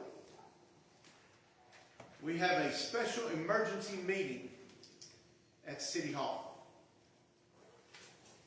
To back this up, under new business, it says discuss the immediate need to purchase a vehicle for the police department. Number one, due to a recent weather event, 2 of our PD patrol units have been totaled and are not suited for use. A concern for our ability to provide safety and security for our citizens and businesses is of primary importance. At this meeting, there were 3 council members there. Called meetings take 4. There were 3. The way these minutes are wrote up, it says call to order. Larry, Teresa, Melissa, and Keith. Mr. Keith Perry was on the council at the time, are all present. It was typed up like the mayor was a voting member of the council, and he was not. There wasn't a quorum there for that meeting. I called in for this meeting via phone. And there are 1 or 2 that are here that were there at that meeting. I want to read the rest of item 1 here. This is the meeting minutes. It says Melissa made a motion to purchase the Silverado and Explorer. A second was made by Teresa. Councilman Lofton attempted to vote no on this motion. However, he was not present in person, therefore his vote cannot be counted. Motion passed unanimously. Only problem is with a special called emergency meeting, you got to have post that meeting agenda for 2 hours, and then you can have a meeting. I seriously question whether this even met the standard to be an emergency meeting. By comparison, the only other one that I've ever been a part of happened on the day that Snowmageddon hit in early 2021, when it was so cold that our water tower busted a valve and dumped all of our water. I didn't see you back there, but you remember that day. Mr. Wyatt Bush is in the back. He remembers that day tremendously because we had 80,000 gallons of water dumped out by underneath the water tower and run down 909. We had an emergency meeting simply to get our plan together for what we're going to do as a city to do that. Not a dime was spent. This is the reason we don't do emergency meetings and spend money like this. Because number 2, funding for this motion is available due to the maturity of CDs. Keith made a motion to use the funds from CD 9204, which, imagine that, so that's that CD, and 6202 to fund these needs. A second was made by Melissa. Motion carried unanimously. And just like that, it said right there that these were matured. I go back over here, look on the other end of the CD, it's now worth $104,842.44. It was closed on 6/27 per Larry Heinzel, with a penalty of $1,955.19 because it wasn't matured. So in addition to spending it, we took a nearly $2,000 hit and losing the interest off of it because it was spent. Now, yes, according to these meeting minutes right here, those CDs were going to be used to do that, to buy police cars. Those CDs belong to the fire department. There's one of your CDs gone. And those cars were sold, just they were sold at an auction? They went, that's not reflect, what I'm fixing to say now is not reflected in these minutes. I'm addressing what was in there. Postscript onto that, those cars were taken to the auction, supposedly as non-working vehicles, were purchased, put back on the road, and were one my understanding was sold, the other one is still being driven. I don't personally believe they were. Again, all of this was done. None of this was brought to the council, and we can discuss that a little bit later when we discuss the former police chief's contract as to how all of that was done. But those were taken and sold at an auction. Those two police cars. Now, my understanding is, and this is something I just picked up on,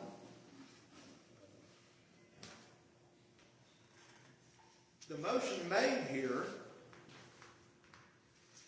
was to purchase a Silverado and an Explorer.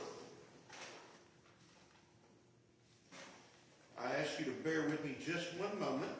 I need to get this up, look at something, and I just discovered something. You're going to get to hear it live right here in person.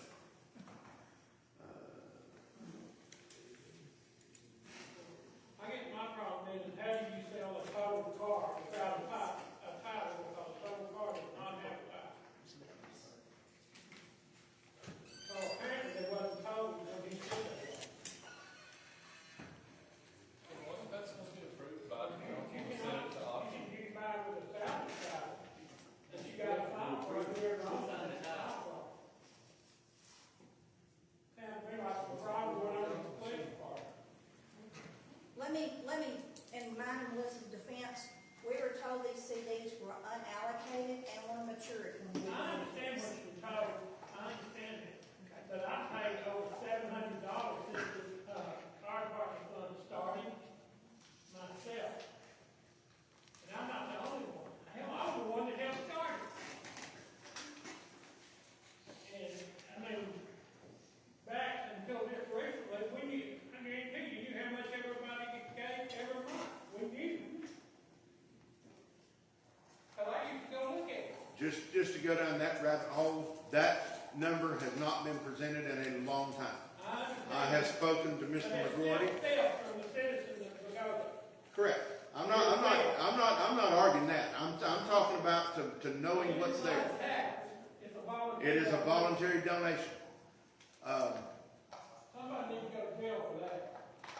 Could not disagree with you on that, sir. I will, and I forgot to do this in the early part of the meeting.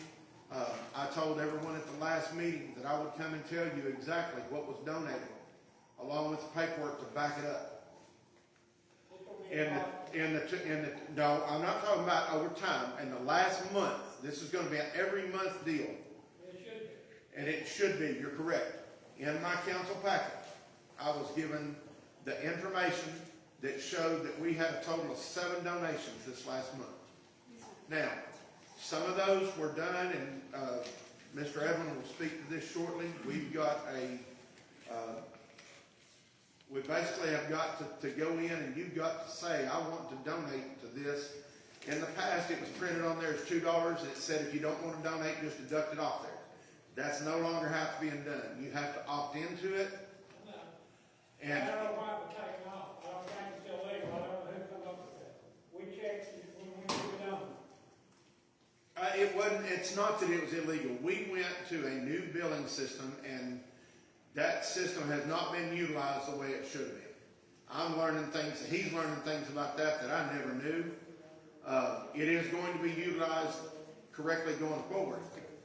But I've got the paperwork to back up. We had 7 donations. There's a requirement that general law cities, if you collect that donation for the volunteer fire department, that every year you have to send out notices to the people who are donating and say, hey, guess what? That hasn't been done. No. So I suspect that people are hearing what's happened to the money, and they're going to go, nah, I don't think I want to play that. But that's supposed to happen, and it hasn't. And what I've been informed is it was almost a mandatory thing if you came in. Nothing to do with that, but you might want to check and see where the speeding tickets have been going to. Where the what? Where the speeding tickets have been going. If they didn't put their fair share into the state. Yeah. Tex, can you tell us, are the cars that they purchased with the fire department's money, are they still in operation? One of them I know for a fact has been disposed of. It was traded for another pickup that was here. The second one, and what I was looking at a while ago, is a citizen sent me a picture of just a couple of days after that meeting happened, of these new cars or new to us cars being unloaded. This emergency meeting happened on a Thursday night. It's my understanding the bill was paid Friday morning. I received this text on May the 20th, the following Monday, that it was showing, I got it at 6:53 that evening, but this individual told me at 8 o'clock that morning they were unloading 2 cars over here on Main Street that had been bought from Chicago. I'm going to be honest with you. Me smells a rat. You don't buy 2 cars and have them hot-shotted from Chicago, and you don't even get authorization until a meeting at 6 p.m. on the 16th of May, and they're delivered here on the 20th. That's Thursday evening to 8 o'clock Monday morning, and 2 cars are sitting here. I have been in the transportation industry for the last 30-plus years. Nothing happens that fast. When it's planned out ahead of time, you can't hardly get it here that fast. And I mean way ahead of time, a lot further than finding out you're going to get these at 6 o'clock on Thursday evening. They're here at 8 o'clock Monday morning. But I noticed in the minutes that it said an Explorer and a Silverado. I didn't remember Silverado. I went back, found the picture, looked at it, and that's what we have. And those 2 cars cost $101,000? $70-something thousand. Then at a meeting subsequent to this, these 2 CDs cashed in were roughly in the neighborhood of $148,000, $150,000. Another fund was set up. It was 78. Let me get the numbers. I don't want to do this wrong. $78,000. Sure, I give the exact numbers here. $78,018.60 come from a matured CD in 2022. That was voted on by the council. It was also, that CD was rolled into the new one along with $22,144.49 that was just withdrawn from the fire department CD. That was combined together to create, at that point, $100,163.09 CD. At had sit there for 2.5 years with no designation on it. And then when at that point, it was worth 104,842.44. But because that was represented as being matured, it wasn't. No, I got that. My question to you is the police cars, the new police cars, how much? I don't have that in front of me. They didn't say it in the meeting. I seem to remember it was roughly $78,000 for Where's the other half? the other money. The other half of the CDs that were cashed out? Okay. Part of that money at a subsequent meeting was used to set up, at that time, the Crime Control Board had said, we can't fund the city, or we can't fund the police department anymore. We don't feel like that's what we're supposed to do. So at a subsequent emergency meeting, I have minutes for that, I just don't have them with me. It was set up and funded roughly $25,000 to fund the police department operations through the end of that budget year. There was also another account set up for a police department petty cash fund that was funded at $2,500. A year. I understand it. I'll get to that. I'll get to the rest of that in just a second.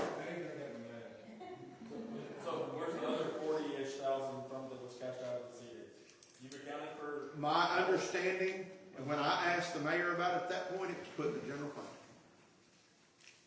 Because I asked that at that point. Obviously, at this meeting, I joined in via phone. Well, once again, it's poor management. I'm sorry, it's poor management because not just the bank should it be labeled, it should have been labeled at the city hall too. Look at the car. Every account should be labeled at the city hall. So you know what that account is for. I'm sorry, I didn't mean to interrupt you, but I mean, this is ridiculous. I agree. 100%. Are we all going to have to go, our insurance going to go up? Because without a new truck, ISO is going to go up, and our insurance is going to go up because of him. Well, this is my question back to what I was asking earlier. TML, going to what Teresa and Melissa said, they were under the understanding that those came from an unallocated CDs. So under TML, that would be covered by errors and omissions. If money was moved deliberately, would that not be covered under the surety bonds that we're paying? And I'm looking at the budget here. There's like $46,500 was paid in 2024 to the TML risk pool. My question is, why are we not filing on TML and filing on the risk pool to get their money back? And why are you not stepping down, Mayor Hinsley? That's my question.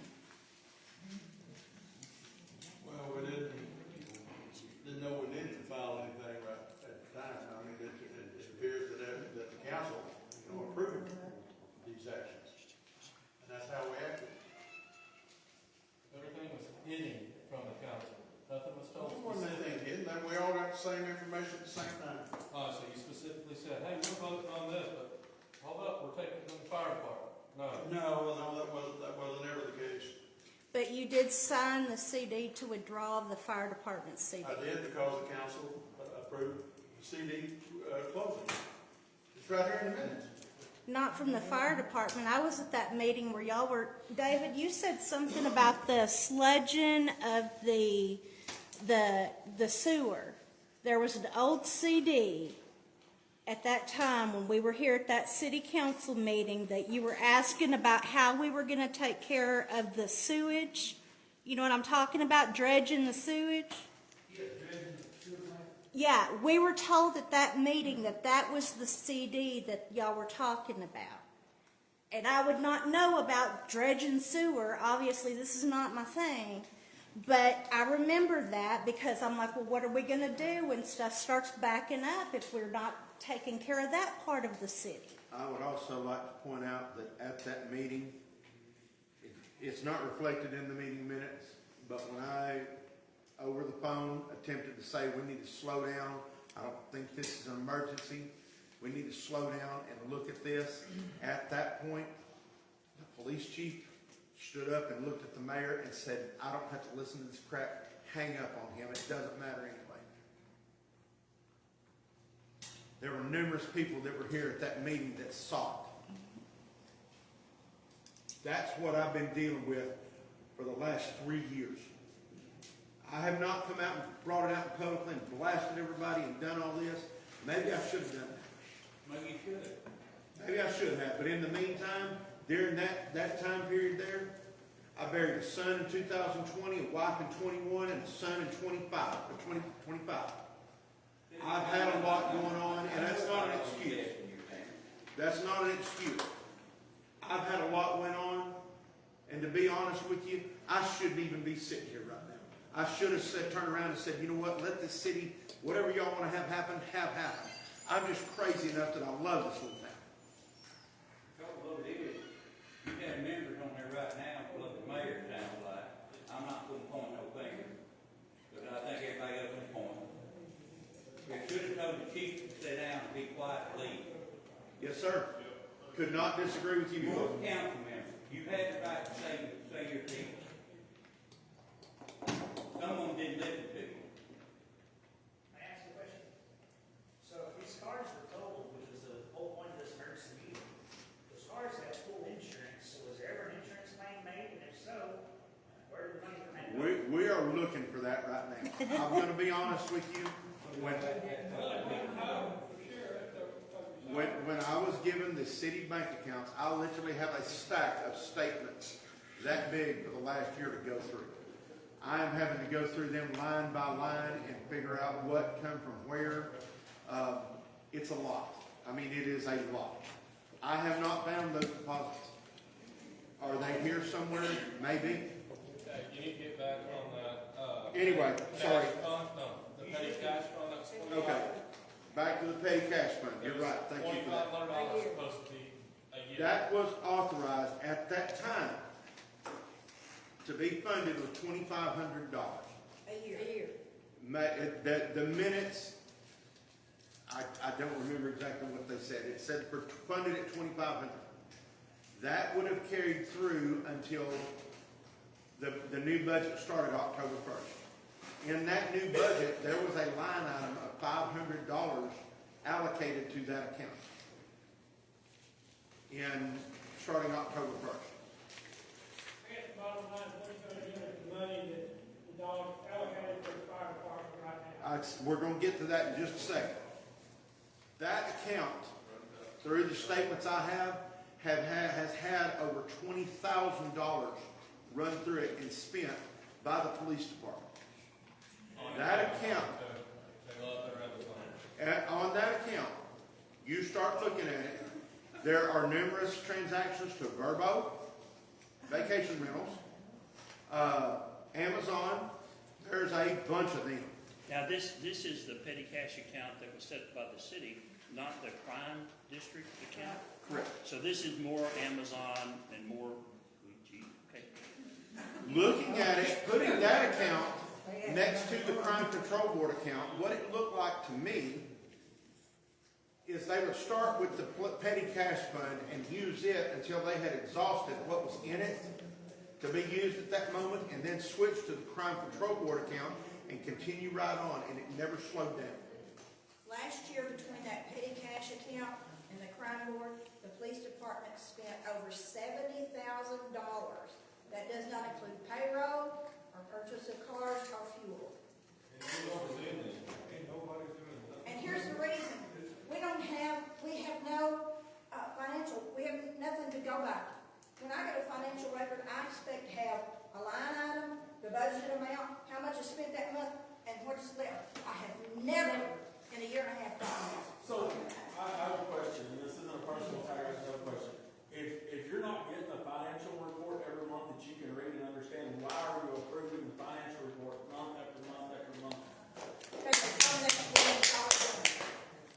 Well, I wouldn't put my name next to something I didn't understand. I will tell you, I have not voted for the financials like that. Well, I heard the rumor that there was $12,000 payback down bought for the police department. That was not $12,000. The nearest I can tell, I understand, I couldn't find a receipt for this, but in the crime control board records that they had at the city, there was a printed out screenshot of a web page that showed this shotgun for $1,199 that shot beanbags. Well, that's not too bad, because a regular shotgun shoots things. Right, and I heard the same thing, so I'll be honest, I was looking for They just change the color of the stock so you know it's not a lethal Right. weapon.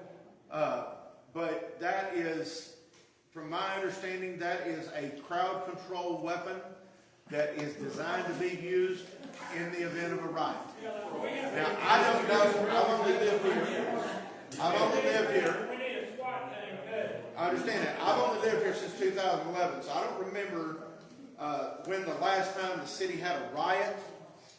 But it hasn't happened since 2011, so I don't know why we bought a shotgun to fire beanbags. I was going through the statement as well, and,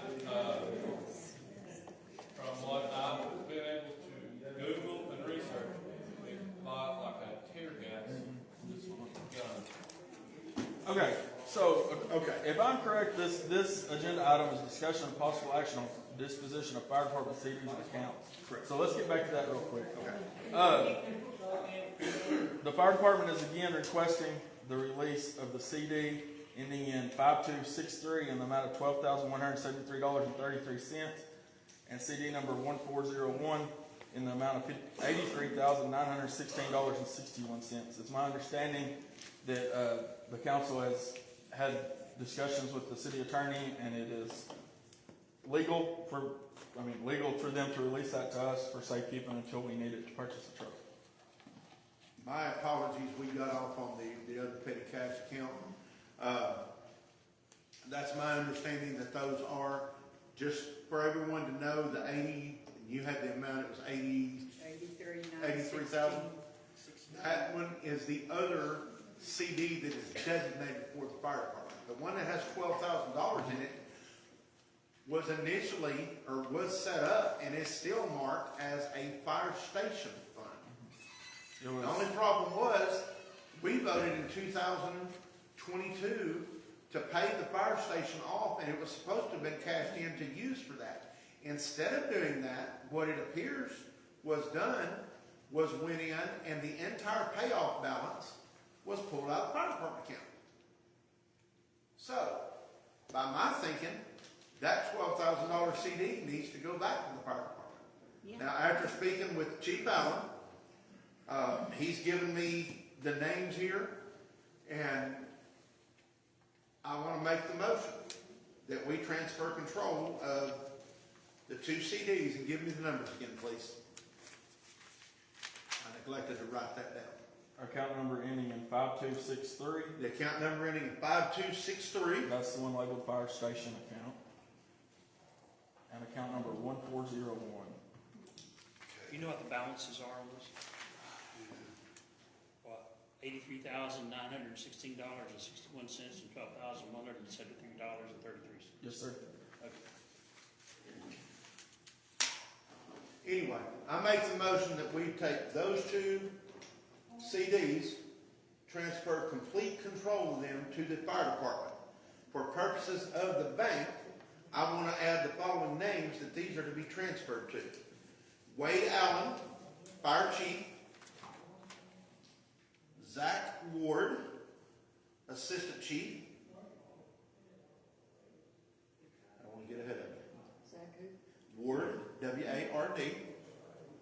And the third name is Dustin Sanjule, S-A-N, separate word J-U-L-E, Dustin Sanjule, who is the president of the Fire Association? President of the fire department. President of the Fire Department. Okay, I want to make sure and get that right. I want to transfer those two CDs to their complete control. Those three men will be the owners of those for the fire department, and there will be no city names, secretary or otherwise on those. That is my motion. I'll second. All right, we have a motion to that effect, and a second. Any other discussion? All in favor of the motion say aye. Aye. Any opposed say no. Thank you. Motion carried.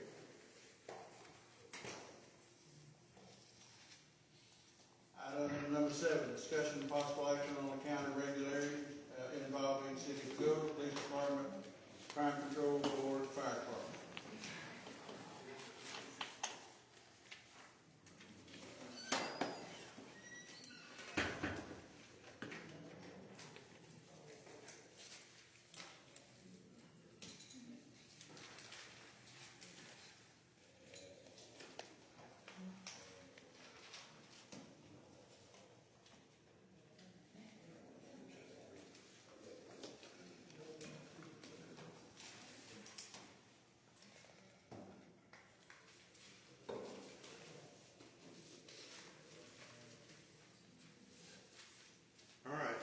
things that are being discussed, I think we just touched on the fire department and,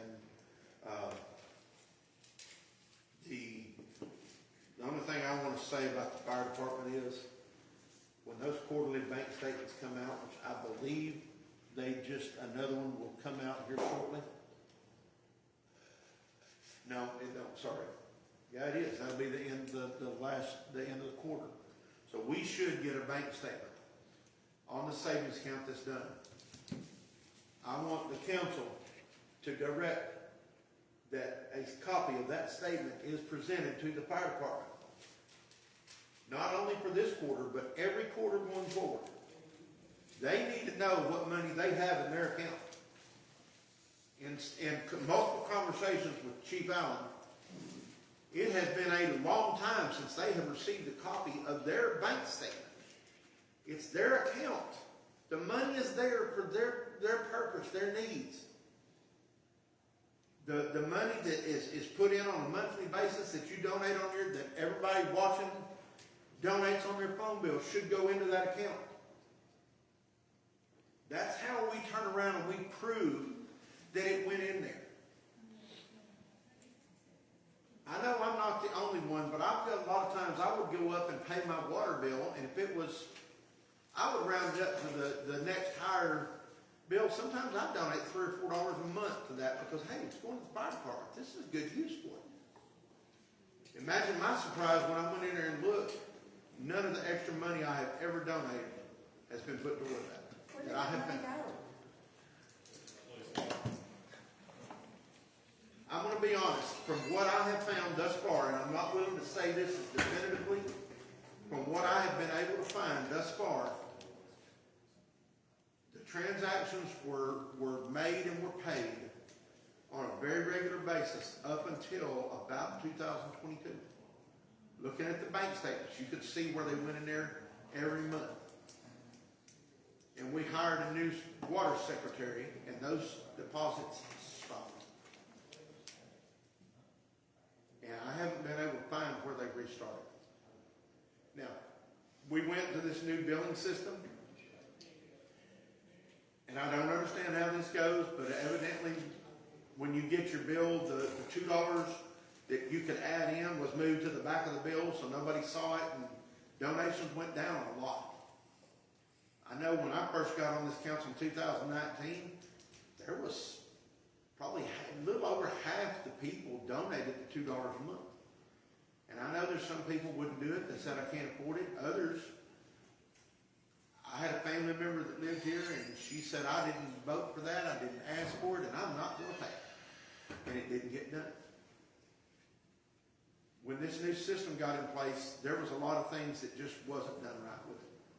That has come to light very recently. It's come to light after we hired our current water secretary, and he's doing a fantastic job, and that's, I have complete confidence this is going to be set up right. But we've got an item a little bit later on where we've got to sit down and fix some things within that system we didn't know we needed to fix.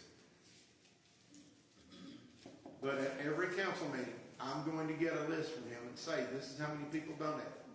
I don't get names, it's just a list. Has account numbers beside it. I don't even have access to the account numbers. He is the only one, well, I'll say he is. He is the one that handles those account numbers every day. I don't have the ability to go in there and look it up, nor do I want to. I don't care if you donate to that or not, personally. I encourage you to. But I'm also going to come to you as a council member and tell you until y'all decide to send me home or God takes me home. I'm going to stand here and tell you this is how many donations were made. This is the dollar amount. You can then take those when y'all receive the fire department. There's I see 3 members here, but when y'all get those quarterly statements, you can go in and look, and if they don't match up, you're going to hear from me first, because I'm going to check them before you ever get them. We're going to go and we're going to make sure that money's put in there. Every month, it's going to be transferred in there. If it's not, I'm going to have somebody's head on it. I'm no more going to stand here and say, somebody's going to stand here and tell me, no, you can't have those. When that happens, I'm gonna be screaming louder than anybody. Like I say, as long as I'm on this council, that's how things go from this point going forward. If that means everybody wants to say I create a hostile work environment, then so be it. For the record, I didn't create a hostile work environment for anyone. I simply asked, where is the money going? Most of you, or some of you, may have joined in and watched it. The meeting we had here in June, July, I sit here and I listen to people all over this room hand me my head for asking what's going on with our police department. There's a couple of members sitting at this table and sitting out here that actually went as far as to file official complaints against me for asking questions.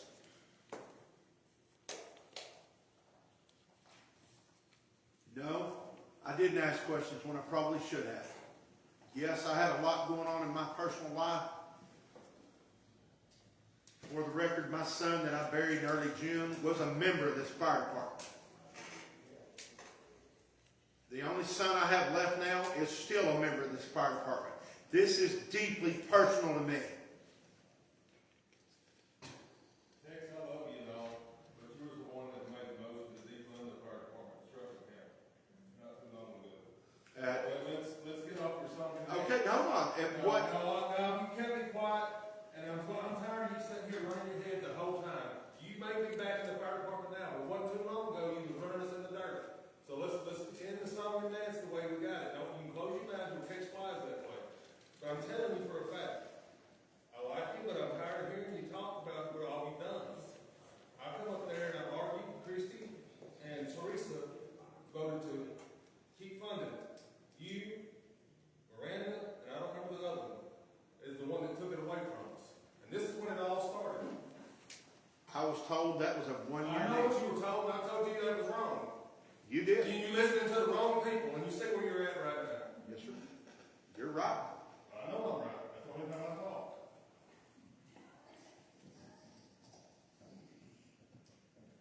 For the record, he did come up there and say that.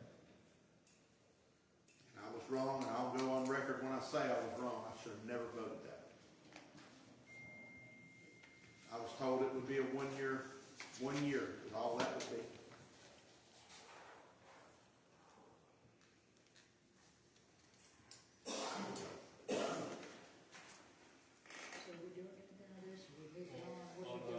That's all I've got on the fire department. Dakota, I'll let you speak about the crime control board. So, 117 and 23, Letitia Miles was paid $665 for travel that should have came from the city account. From November of 2022 to current, there was $33,376.29 spent on Amazon. Money was spent at Sonic, Hobby Lobby, Sam's Club, and Super One. At this moment, there's been no receipts given for it. Miranda Bruton withdrew $500 with no memo to explain why. $200 cash was pulled from an ATM in Mount Pleasant. $136 was spent at Margaritaville.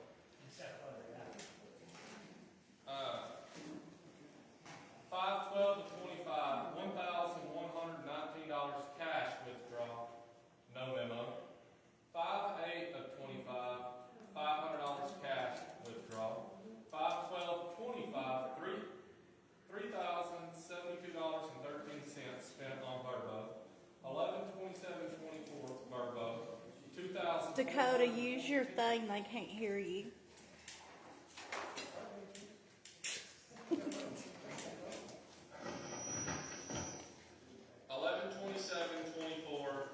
Verbo, $2,414.64 was spent. 11/27/24 Verbo, $1,864.03. 1/15/25 Verbo, $42. 3/12/25 Verbo, $3,000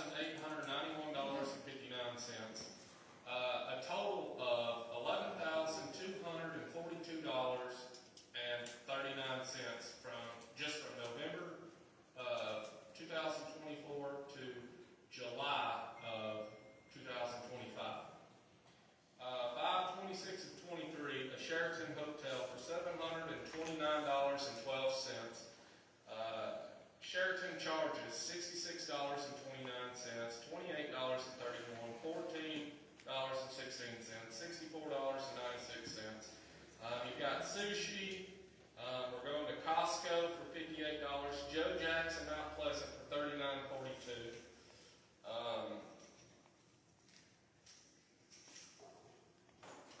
So go, I got a question. How come we're going over this again? The counselor said that it's being investigated. Why don't we leave it at that? Let them do their job. Well, it was put on the agenda, so I'm doing my job, because there's some people that ain't here, wasn't here earlier. But So that's that already, is not going over. it's already been said once. Yeah, but if it's on here, I'm gonna speak on it again.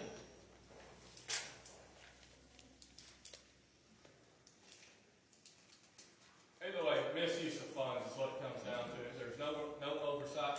Everybody that came up here and trashed us, I mean, congrats to y'all. Y'all really showed us, and we were right the whole time.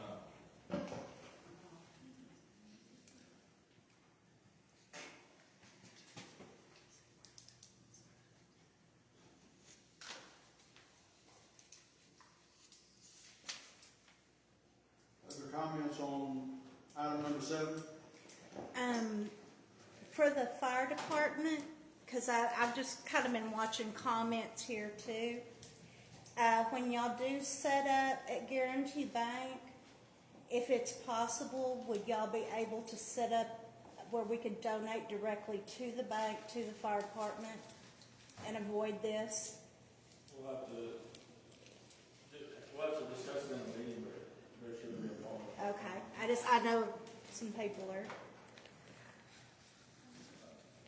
One more thing to touch on the fire department. Just remember, we're still going to be $150,000 to $200,000 short if we get this grant, and the funding meeting is the 14th of October. So we're going to figure something out, or let the grant go. Remind me again what the grant is. It's changed. It's a 95-10 or 95-5 grant. You have to put up 5% to matching rate. Okay. It's up to $300,000. So with the funds that was released to the fire department today, we have about $394,000-ish to go for the truck. And Craig, I think he's still here. He said at the last meeting that it's going to be around $550 right now for a truck. So we need to come up with around 160,000. 160 short or so. And it may be, it may be 20,000 less, 20,000 more. We don't know. We haven't expected exactly yet. Just remember, this is not the end. We're still in a hole. Okay, so if you get that, or when you get that, I know we've been on a list. We're pretty certain. If or when you get that, can we just go and basically just get a loan for the other, whatever amount you need? You already found the bank to give you one. I'm sorry. Can't get a loan if you don't have the money.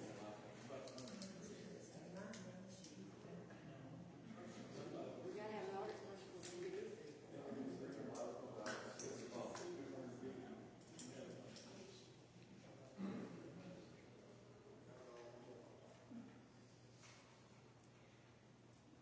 Again, do we not have any kind of recourse through the bonding?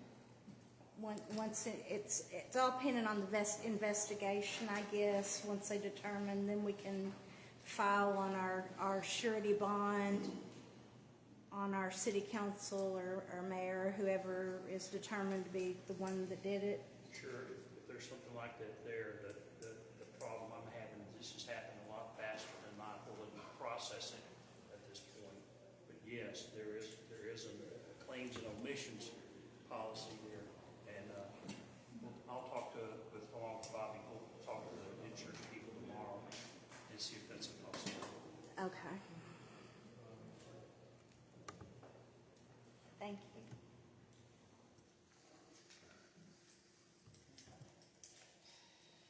All right, do we have a motion on anything on number 7?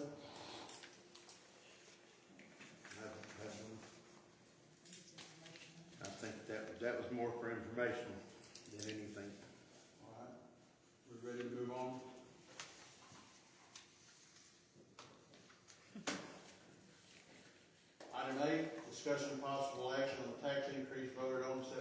26th meeting? I'm gonna rip the Band-Aid off this real quick and do it. Real simple fact is, we can't do that. Not without an audit. We can't do it, period. Well, hold on. Well, You've done it. You didn't have an audit. So then the question becomes, can you undo it? And the question is, probably not the way you want to. I got some information, like we want to reconsider the tax rate. Well, that tax rate had a drop dead date on it. It had to be over at the appraiser's office by the end of last month, period, by law. That's it. So you can't come back in and say, oh, guess what? We think now we might want to reconsider that. There is a device here, however, and I want to get this audit business cleared up. I read the law, and there's nobody that's been interpreting it yet. What it actually says is this: if a city doesn't have an audit, and the Attorney General makes a determination that the city doesn't have an audit, then that city cannot raise their tax rate the next year. It's 180 days out. So what happens is the city has a 6-month period to get an audit, or their tax rate is frozen. That means whatever the tax rate was for this year is what it was. But next year, if you don't have an audit, you can't do anything about it, if the Attorney General gets involved. And that's the way I read it. It's not like, hey, you don't have an audit, you can't do a budget. It's not what the law says. The law says something different. But let's talk about what we can do tonight. There are very specific procedural things that cities have to follow to pass the tax rate and to pass the budget. Those are two very separate things, and the law is very clear on that. In order to set a tax rate and raise it, you have to give notice in the newspaper, and that wasn't done that I can find this year. I know the city knew how to do it because they did it last year, but it didn't happen this year. So there was no notice for a public hearing to come in here on the date it was set and for people to participate. There wasn't that kind of notice. Understand, that notice is different than the posted notice for the agenda. Two separate things. You've got to have both of them. Failed on one. Budget wasn't posted. The budget wasn't filed with the city secretary in time. The statute says it's got to be filed 30 days before it was considered. And I've checked and verified that it was probably filed maybe 2 weeks before that. So there's some very difficult procedural problems here. Plus, raising it to the point that the city council did would have required there to be a cover letter that accompanies the budget that says, hey, guess what?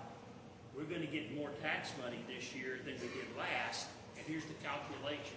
There's a formula there. I haven't seen that yet. That hasn't happened. So, what the story is, the action that the city council took to pass the tax rate last year, for this year, last month, is voidable because of these procedural errors. It may not stand up. Somebody could challenge it and then go, hey, show us where you dotted the I's across the T's, and the city would not be able to do that. So what happens if it's voided? What's your tax rate? Well, I happen to know the answer to that too. Your tax rate will default to what it was the year before, or to the no new revenue rate, whichever is lower. So I've talked to the Central Appraisal District.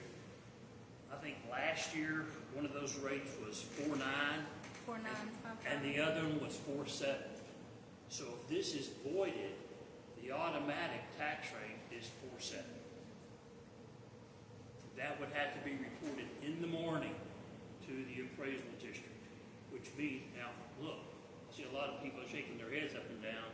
That's great, but what this means is this city hasn't raised the tax rate in a long time. I look back, and none of this is done.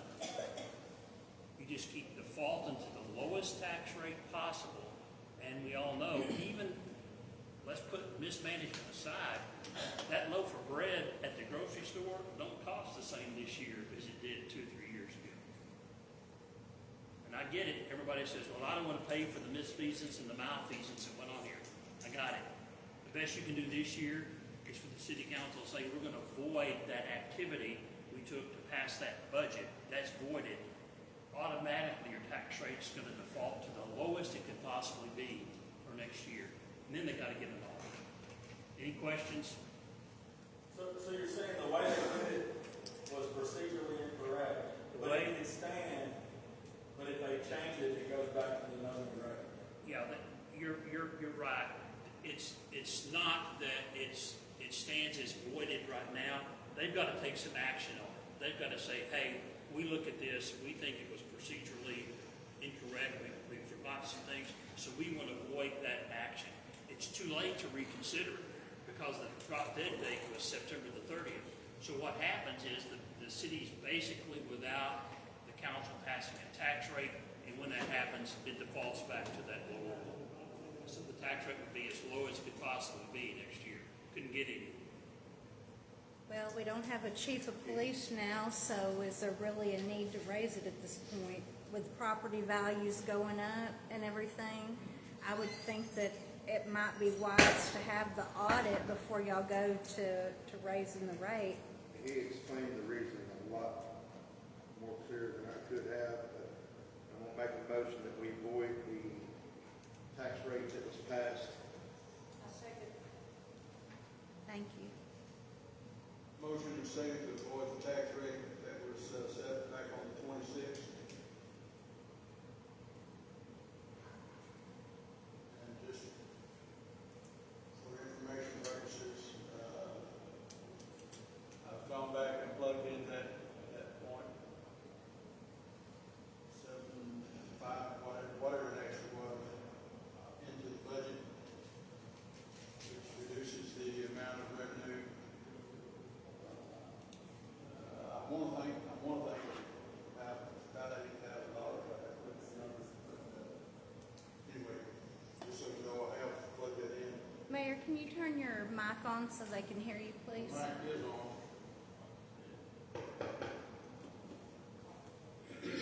David knows this, that you better be sure you cross your T's and dot your I's, because anybody can report you now. It doesn't have to come from the appraisal office or anything else. It can be somebody right out here. That's the way they wrote the new law, that any person can report you.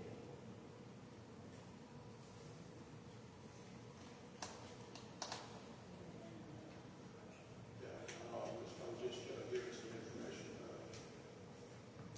David, I sent the paper stuff for the paper. I've got that. Okay. I sent that to you. You requested it. I don't know when. So you said they need to do something in the morning if they void it? Sorry? Oh, he had just said that y'all have to take care of this in the morning if y'all void it. I'll need to call to the appraisal district. Mr. Mayor, I call the vote on the motion that's on the table. Okay. Repeat the motion, please. Motion to void the tax increase passed on September 26, 2025. Second. Motion and second to avoid the tax increase, approved back on 26, and seconded. Any other discussion? All in favor of the motion say aye. Aye. Any opposed say no. Discussion and possible action on the city website. I wanted to discuss, we don't have any meeting minutes posted still to that website. Those minutes are being posted as we get the opportunity. If you remember back when all this started with the police department and everything, and everybody left, I was certainly by myself for a little over a week. Couple of folks came in to help during the process. Been busy for the last 2 months going through all this stuff, and I hadn't had much opportunity to work on it.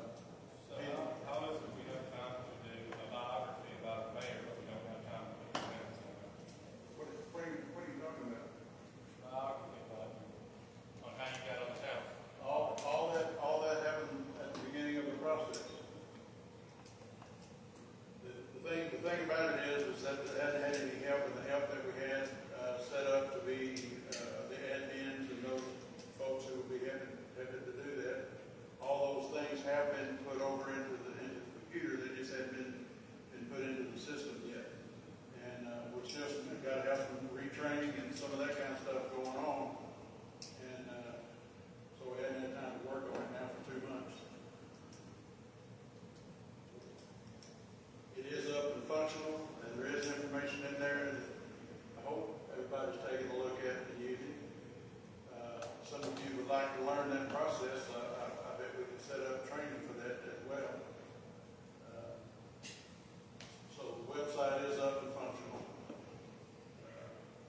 We're able to announce, the meetings and all that kind of stuff. So I'm not sure what other question that you might want to ask. The agendas posted on that website have the same time requirement as the ones posted on the door. Yeah. And I have noticed, I just briefly looked at it, there are different times on what certified is posted on the window and what the time it is on the agenda. It's a dual thing. You don't get to choose one and not do the other. They both have to be posted timely or the meeting is not good. It's pretty simple stuff. And we've gone through this. This is the 4th time I've been here and said they changed the law on when the agendas are. 72 business hours. Don't count the day of posting. You don't count the day of the meeting. And you don't count the weekends. If it's not up by midnight on that night, on both of those places, then you're not supposed to have a meeting. So we need to get that straightened out. If there's too much business going through City Hall, somebody needs to be trained to do it, because you're going to start running out of meetings. If I find out about it, I can't come in here and sit in good conscience and say, well, you didn't actually get your agendas posted correctly. I'm just going to sit here and talk to Bobby for a little bit while this goes on. My obligation to my client is to say, no, you've got to do it. And if you don't do it, you don't get to have a meeting. It's that serious.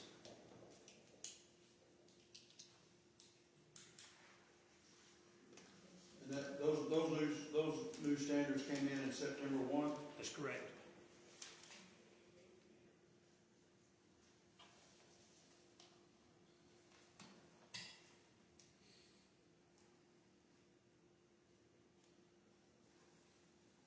All right, any other discussion on item number 8?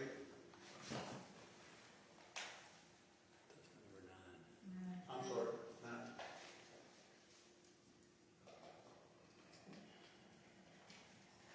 All right, is there a motion related to number 9?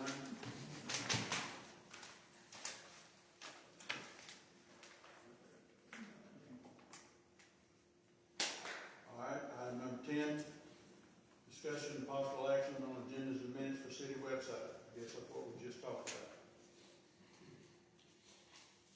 I have heard a lot about we can't find certain meeting minutes. We're not being able to find a lot of them in the secretary's computer, and I wanted to come to the council and ask that if we have any of the copies of the meeting minutes that we have personally been received, I'd like to find out from the attorney what the procedure is. Can we get a copy of those and use them and put them on there if we can't find one for the city? You would have to come in and approve those as the minutes of that meeting a year ago, 2 years ago, 3 years ago. Because those minutes, and I pointed this out too before, they're not being signed at the end of the day. When they're approved, there's just a typed name at the bottom of those minutes. They're still in Word or they're still in Google Docs. They can be easily manipulated, and I know of one that has been. So the answer is no, you just don't get to dig in your own stuff and come in and say, let's use this one. If you have them, let's get them together and let's figure out which ones look like what was happening. That's a pretty serious thing when the city can't find its own history in its minutes. That's a pretty serious thing. Well, who's in charge of putting the minutes away?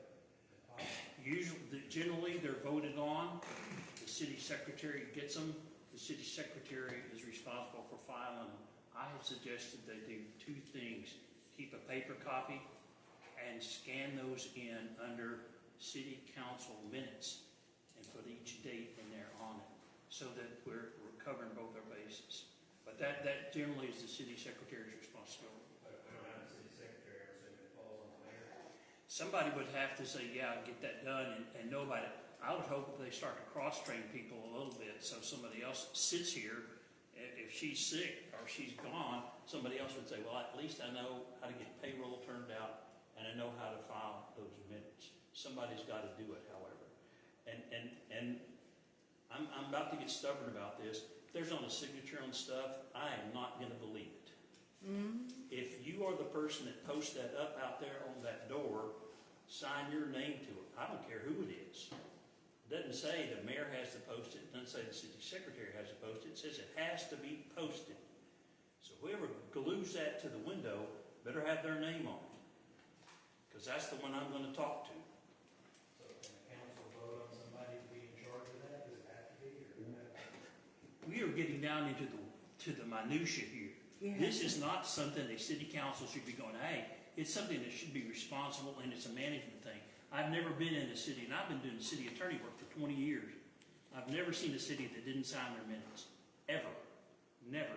I run the Board of Adjustment for the city of Paris. I always sign the minutes, and I sign the orders that day. That day. Everybody does it. Why is it? This just opens up so many opportunities of misfeasance and malfeasance. It's unreal.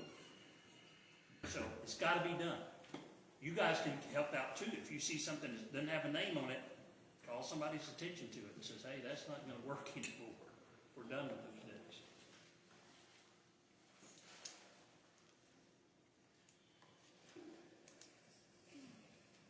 All right, any more discussion on item 10?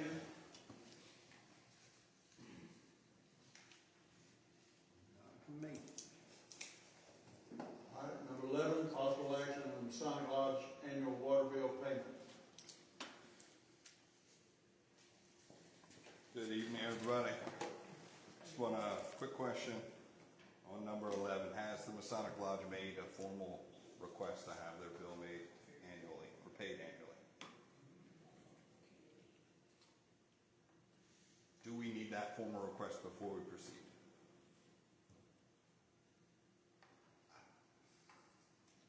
I would think, well, if you're not going to pay my water bill, I would at least have the decency to come and say, hey, please don't pay my water bill. What you getting at? Just tell us what the problem is. Essentially, I have a customer in the Masonic Lodge that requested to pay annually. I don't have any proof to say that that was approved by the city council, so I need the city council to say, yes, you can do that, or no, we're not going to do that. They're going to be a monthly customer, and that's how we're going to pay. Can I address that? Absolutely. Part of it being a member of the Masonic Lodge and the one got that started. This goes back to K meeting. We meet 10 times a year. We might flush the toilet twice. So we flush the toilet 20 times. She was hitting us for 55 hours a month, every single month.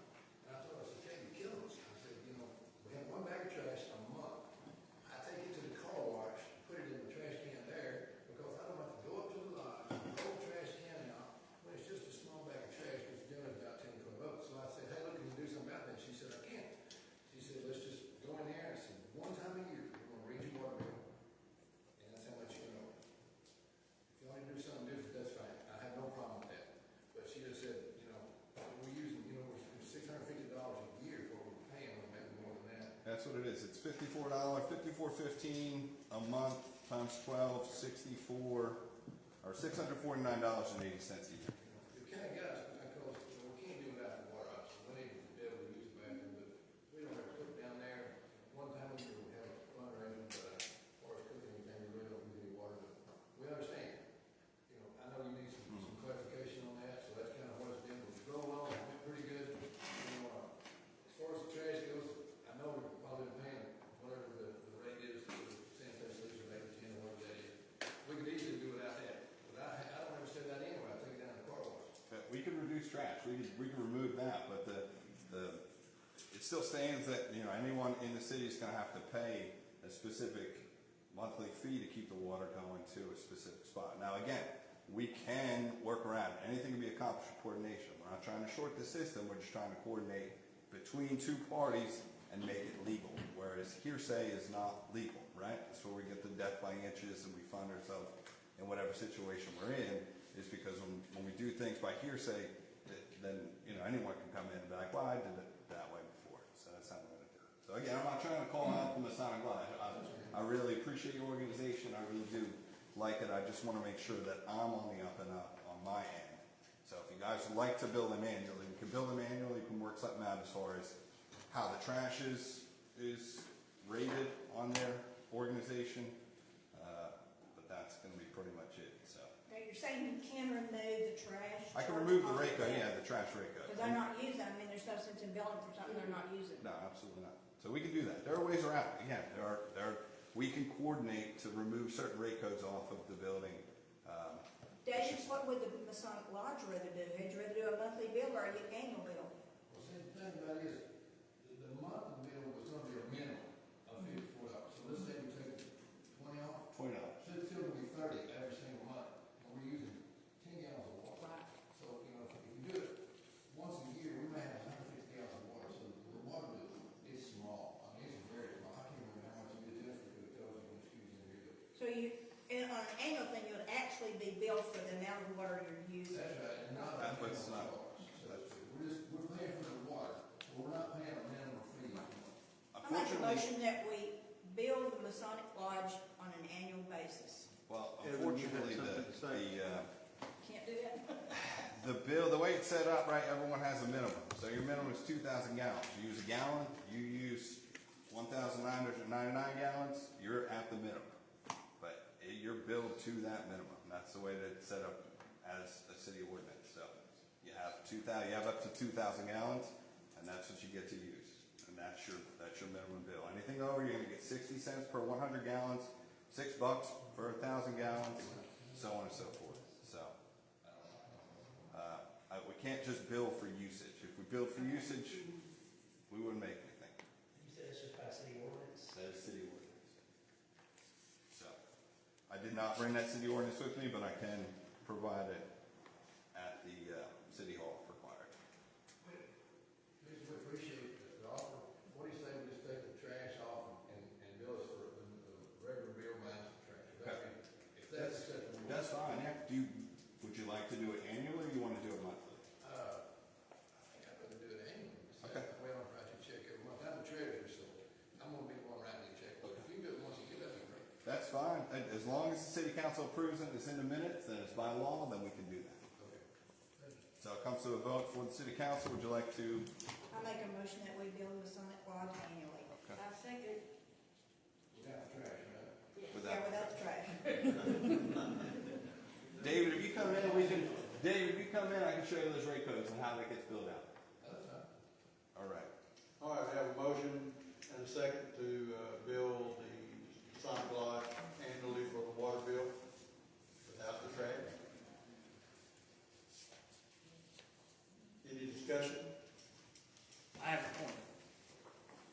The city has an ordinance that says something.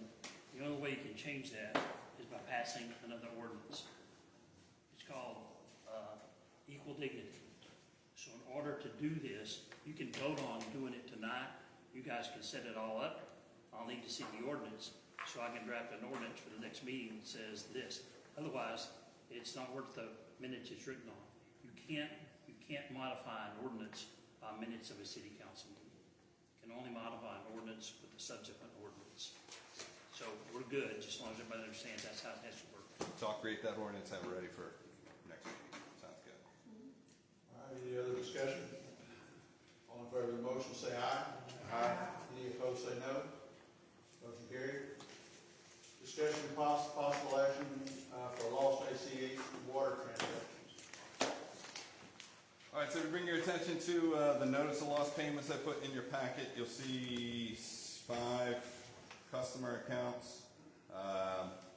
On or about 9/18, we were reviewing bank statements, and we found that multiple ACH payments did not go through. So you'll see in your packets, you have one, I don't want to bombard you with all more paper than you had already, but you'll see bank statements, you'll see AMSN statements where the actual payment was supposed to go through, and then the bank statement where it was declined through the ACH.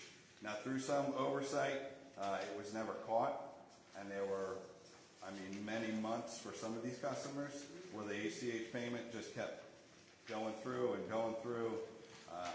The ACH payment kept going through on the AMSN system, but it was never reconciled on the bank statement and kept getting denied.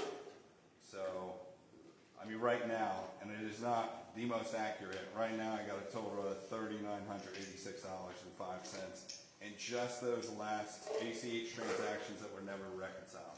I can only go back to September of 2023, so I can't go back any further to prove or disprove whether or not any more of those ACH transactions were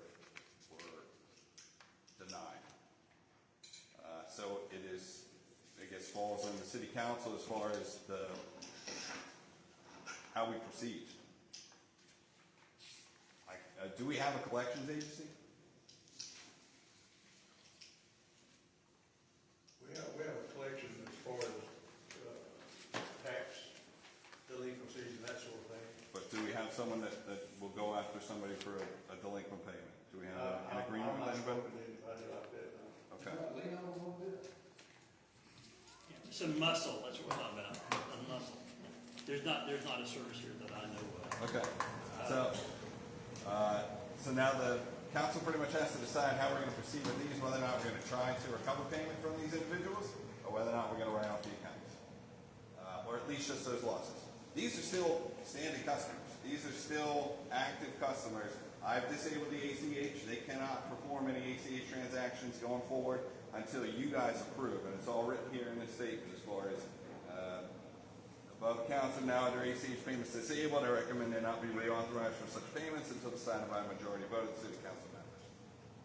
But we need to decide what we're going to do as far as trying to recover these payments, which is going to be very difficult, I can assure you, right? Because all these folks, even date back to 2 years on one of them, thought that they were making their payments when they weren't, and nobody ever told them otherwise. So we'll have to bring something up on letterhead, present it to the customer, that they're in arrears or they're delinquent, and then we'll have to proceed from there unless you guys want to write it up. So is, what's it, AMSN? Yeah, AMSN. They're not, are they considered your bill collection? No. Not bill collection, but your, Payment when I pay system. my water bill, if I pay it online, they are the collector of that. It's kind of it's a third party, right? So AMSN only does one side, right? It's multifaceted. So you put it through, and then they'll send that to what's called Next Bill Pay. And Next Bill Pay will actually process your payment. If it gets declined, they'll kick it back, and we'll get notified, all right? But when it comes to ACH transactions, it's totally different. It goes from AMSN to us, and then we put it in the bank. And then we have to reconcile that with the bank. So if you're not paying attention to your bank accounts, you're not going to notice that these ACH payments are going through. So, it was just kind of lost on whatever. So, you're looking at 2 years for one individual. These ACH payments just never got processed. They kept getting denied. So out of that $3,900, one of them is part, a large portion of it is one account. Yeah, one of those is, it's about 2/3 of it. Well, about half. Can we just come before something and say, look, We can. some money, we're gonna turn off your water. We can, but it's not my decision now. So now I have to present the information. I can't just go back and tell this, hey, you owe me money, give me money. I wish it worked that way, but nobody listens. So, But that is, most of the people will go, if you say, hey, you owe us $10,000, because we haven't been paying attention to your water bill in the past 2 years, even though you thought you were paying it, they're gonna say, well, cut it off. I don't have $10,000. yeah, that's just the reality situation, unfortunately. And we can work payment plans, we can do stuff like that. This is another oversight of the mayor and the council. No, I don't Well, believe it's an oversight of somebody in the city of Bogota. it's an oversight of somebody to be done. And then why don't you come here and call it within a month? So, But that's where we're in my opinion, I don't see how you go to somebody and say, hey, you haven't paid for the last 2 years of your water bill. I can agree, that's why I'm bringing it here to the council so we can talk about it. I'm sorry? How much money are we talking about? Total right now, this is just an estimate. I didn't do absolute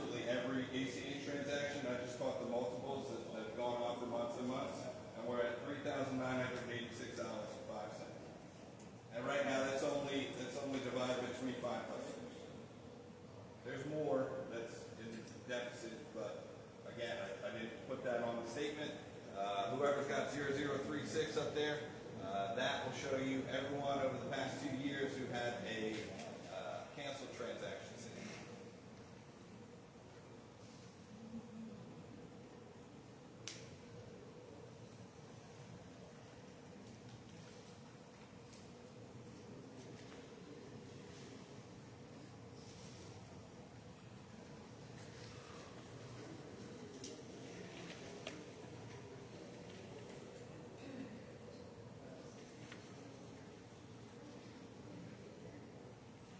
If y'all do decide to go, I feel like we're going to have to split them up.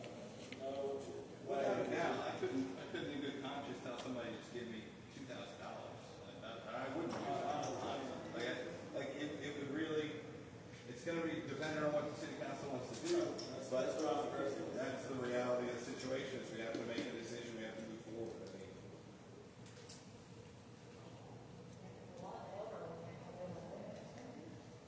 No, the fault is not the customer, the fault is with the city. I don't think we can justify billing them when they thought they'd already paid it. I don't know how the ACH transaction works on the customer side. I don't know if that bank is supposed to tell them that you got an ACH transaction or someone attempted to make an ACH transaction and that was denied. I really don't. Can't speak to that, and I'm not going to sit here and lie. I don't know who they run through these individual customers use. I know with Guarantee Bank, they may have a little notice out that says, hey, you had something come through here, you had bounced.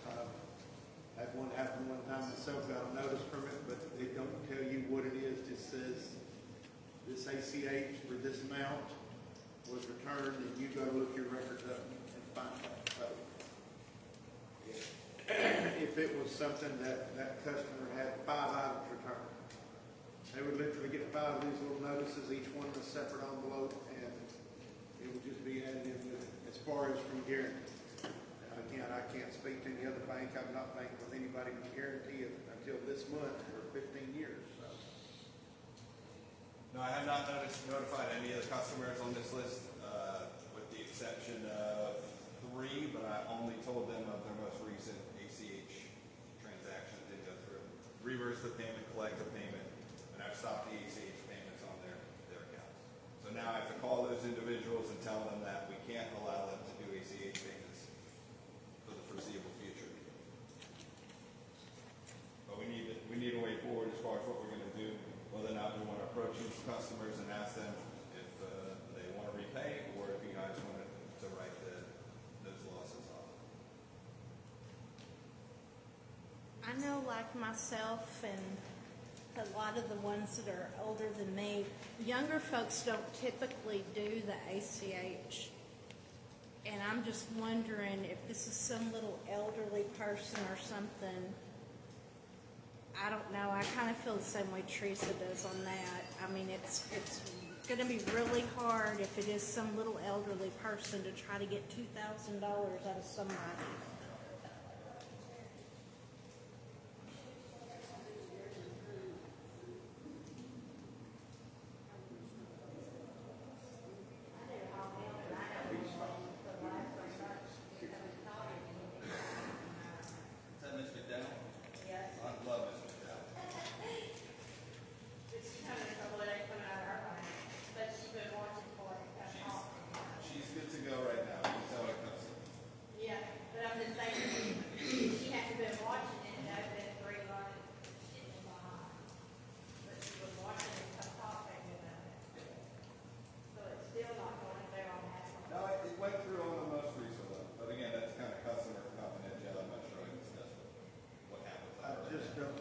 Teresa, I'm in agreement with you. I don't see how we go and say someone and tell them, hey, look, we've been messing up. We hadn't, our assuming water secretary, if that would be the job that person would do, we've had one for however long this is that has turned around and not caught this or said anything about it. And we're gonna get you for it. I just don't. Yes, we've got some money troubles, but I just can't, I can't see how we do that. I make a motion that we do not pursue collections as good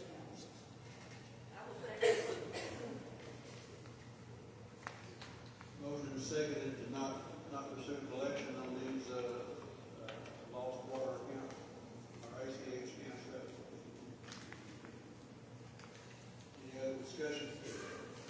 All in favor of the motion say aye. Aye. Any opposed say no.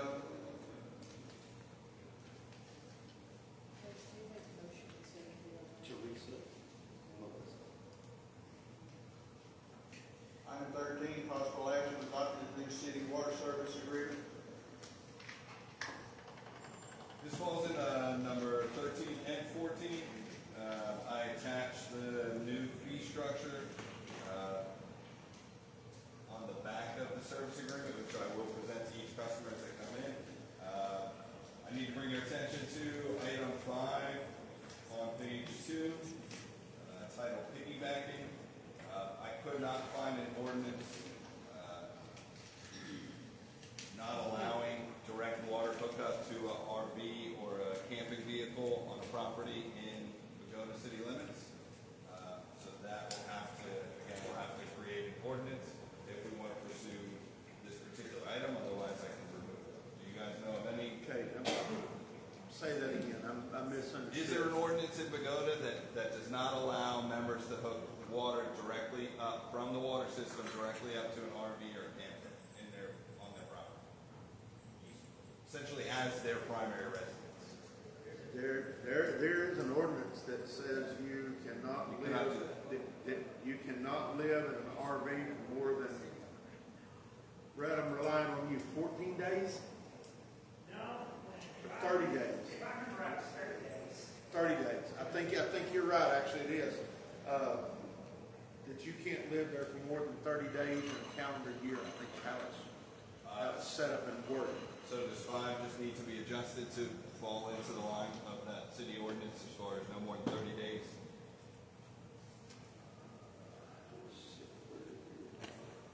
It's highlighted as number 5 on page 2, piggyback.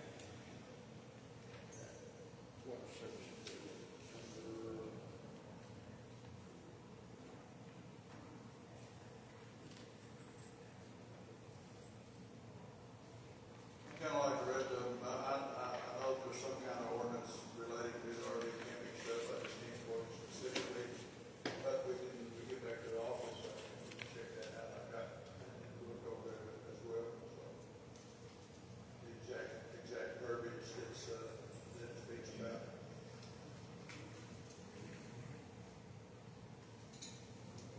So this service agreement does fall in line with our current ordinances of the city of Bogota. I'd like to adopt it for future use for all customers. It does have a breakdown of what your late fees are going to be, when the late fee is due, when the cutoff date is, what those rates are.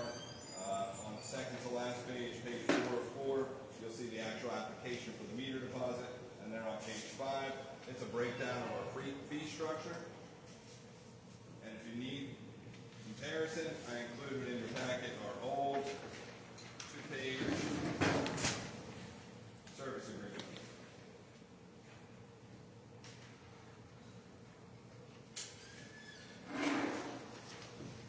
So this is the old. The old. Okay, so that will be done away with if we Yes. approve this. That, all of that information, application, okay.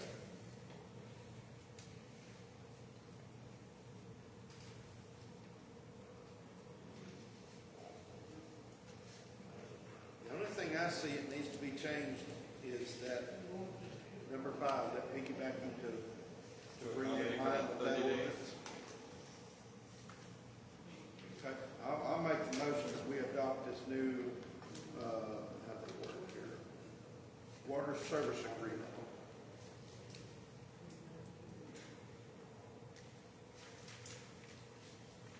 So you might want to look at the Texas Health and Safety Code, chapter 341. I don't think under state law you can hook a garden hose up to it.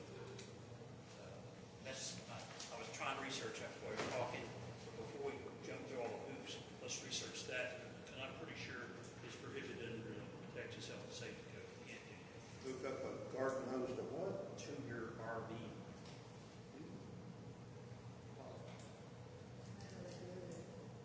So essentially, it's a moot point. It says, hey, guess what? It says you can't do it. And what was that again, sir? Look at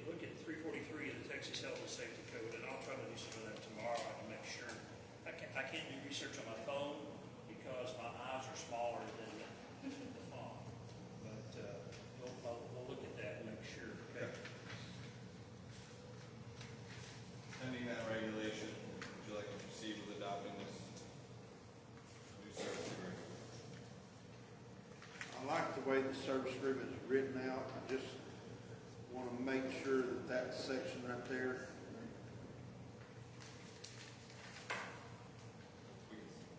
Table it for discussion later if you I want. was gonna say, I want to change that. I want to make a motion that we table this pending further research to the November meeting. It may be that we need to adjust our ordinance to say that you cannot hook up an RV at all to the city now, understanding that does not, that wouldn't affect the RV park. No, it wouldn't affect the RV. Okay, I wouldn't, as long as it doesn't, that's it. Make a motion, we table this until November pending further research by the city attorney to make sure we do this right. All right, we have a motion on the table. Sorry? Chris, you second? Yep. Okay. Yes. All right, So any other table number- discussion? All in favor of this motion, say aye. Aye. Any opposed, say no.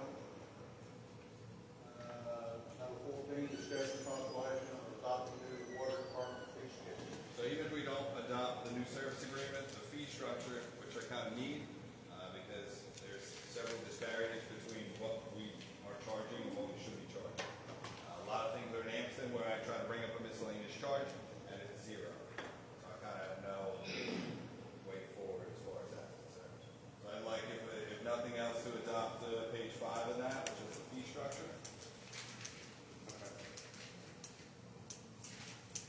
And I'll make a motion, we adopt that fee schedule. Everything looks in order on it.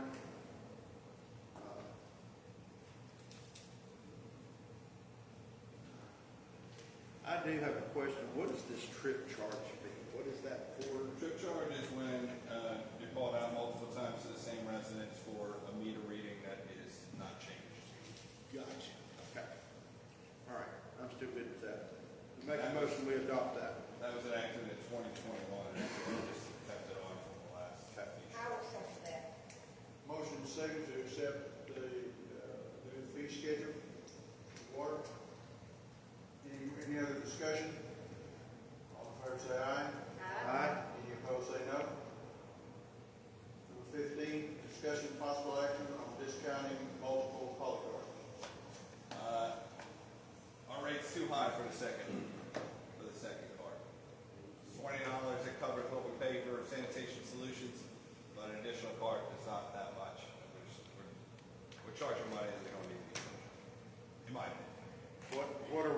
What do they charge us for a second card?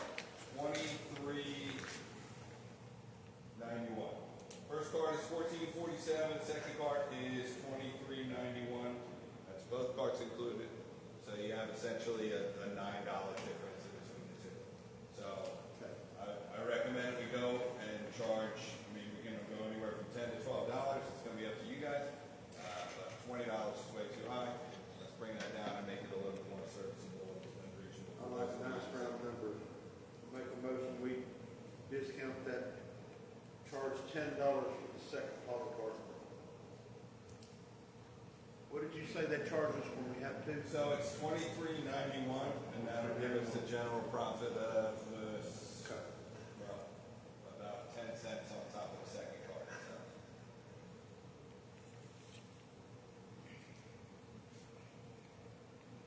Yeah, I'll still make that motion at $10 for the second polycard. All right, we have a motion. Do we have a second? Motion is second to charge $10 on the second polycarb. Customer desires to use the second. Any other discussion? All in favor of the motion say aye. Aye. Any opposed say no. Number 16, discussion and possible action on terminating service on delinquent accounts. You jumped the gun on me, sir. I apologize. Is that now discussion closed? Which one? Multiple polycard? Yeah. No. It's not. Okay, so we are in fact undercharging on our commercial polycards. So our current rate is $22.92, and Sanitation Solutions charges $24.02.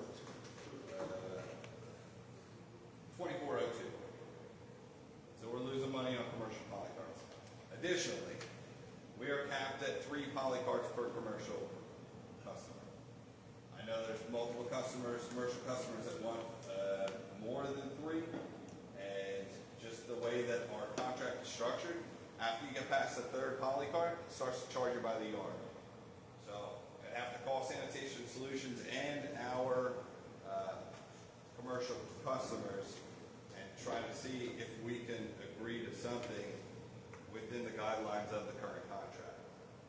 But anything outside of polycarts is going to be done by Sanitation Solutions themselves. It'll bypass the city. So if those customers want to do, the overhead dumpsters, they can do that, but they'll have to go through Sanitation Solutions. What does Sanitation Solutions charge the commercial customer now? That I don't know in accordance with the city. You gave us a 24 hours, repeat those. I'm sorry? You gave us those numbers while ago, repeat those. So the first polycart, they charge them $24.02. And we charge them what? $22.92. We're losing 90 cents a month on the commercial customers. For each additional one, it's an average of $15.80 increase. So if they go to 2 commercial polycarts, it's $39.88. If they go to 3, it's $55.64. Beyond that 3rd polycart, we're capped, and then it gets charged by the yard, and that goes up exponentially. I think from 3 polycarts to 2 yards, it's ended. How many commercial customers do we have asking for more than 3 polycarts? At least 2.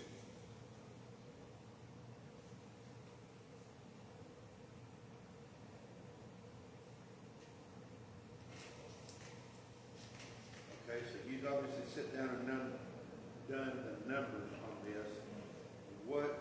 What do we need to charge for the commercial customers? To fall in line with our customers, for our residential customers, an average of $30 for the first polycart is reasonable. $6 on top of what we would charge them for what Sanitation Solutions.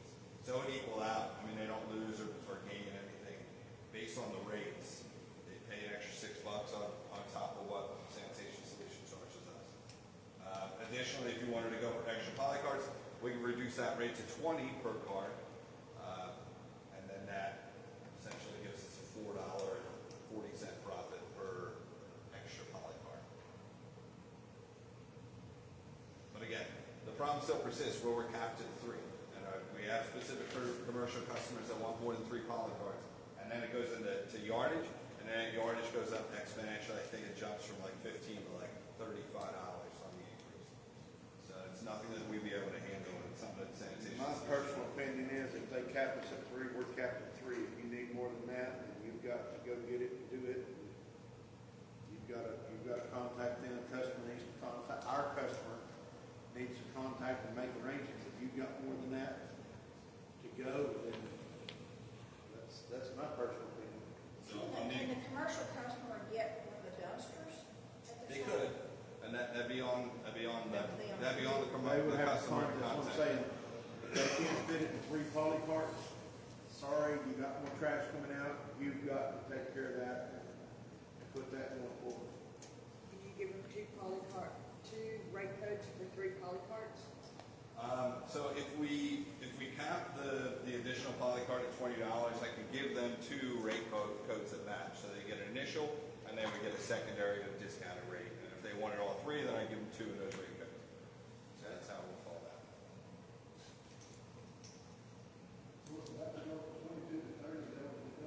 Yes, sir. If they pass the motion. So it's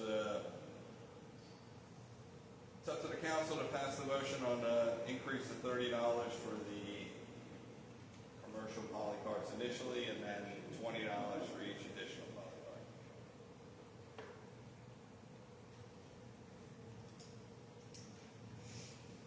I'll make a motion that we set the rate for commercial accounts on the polycarts at $30 for the first cart, and $20 for each additional cart, capped out a maximum of 3 to keep us in line with what we're allowed to do for Sanitation Solutions.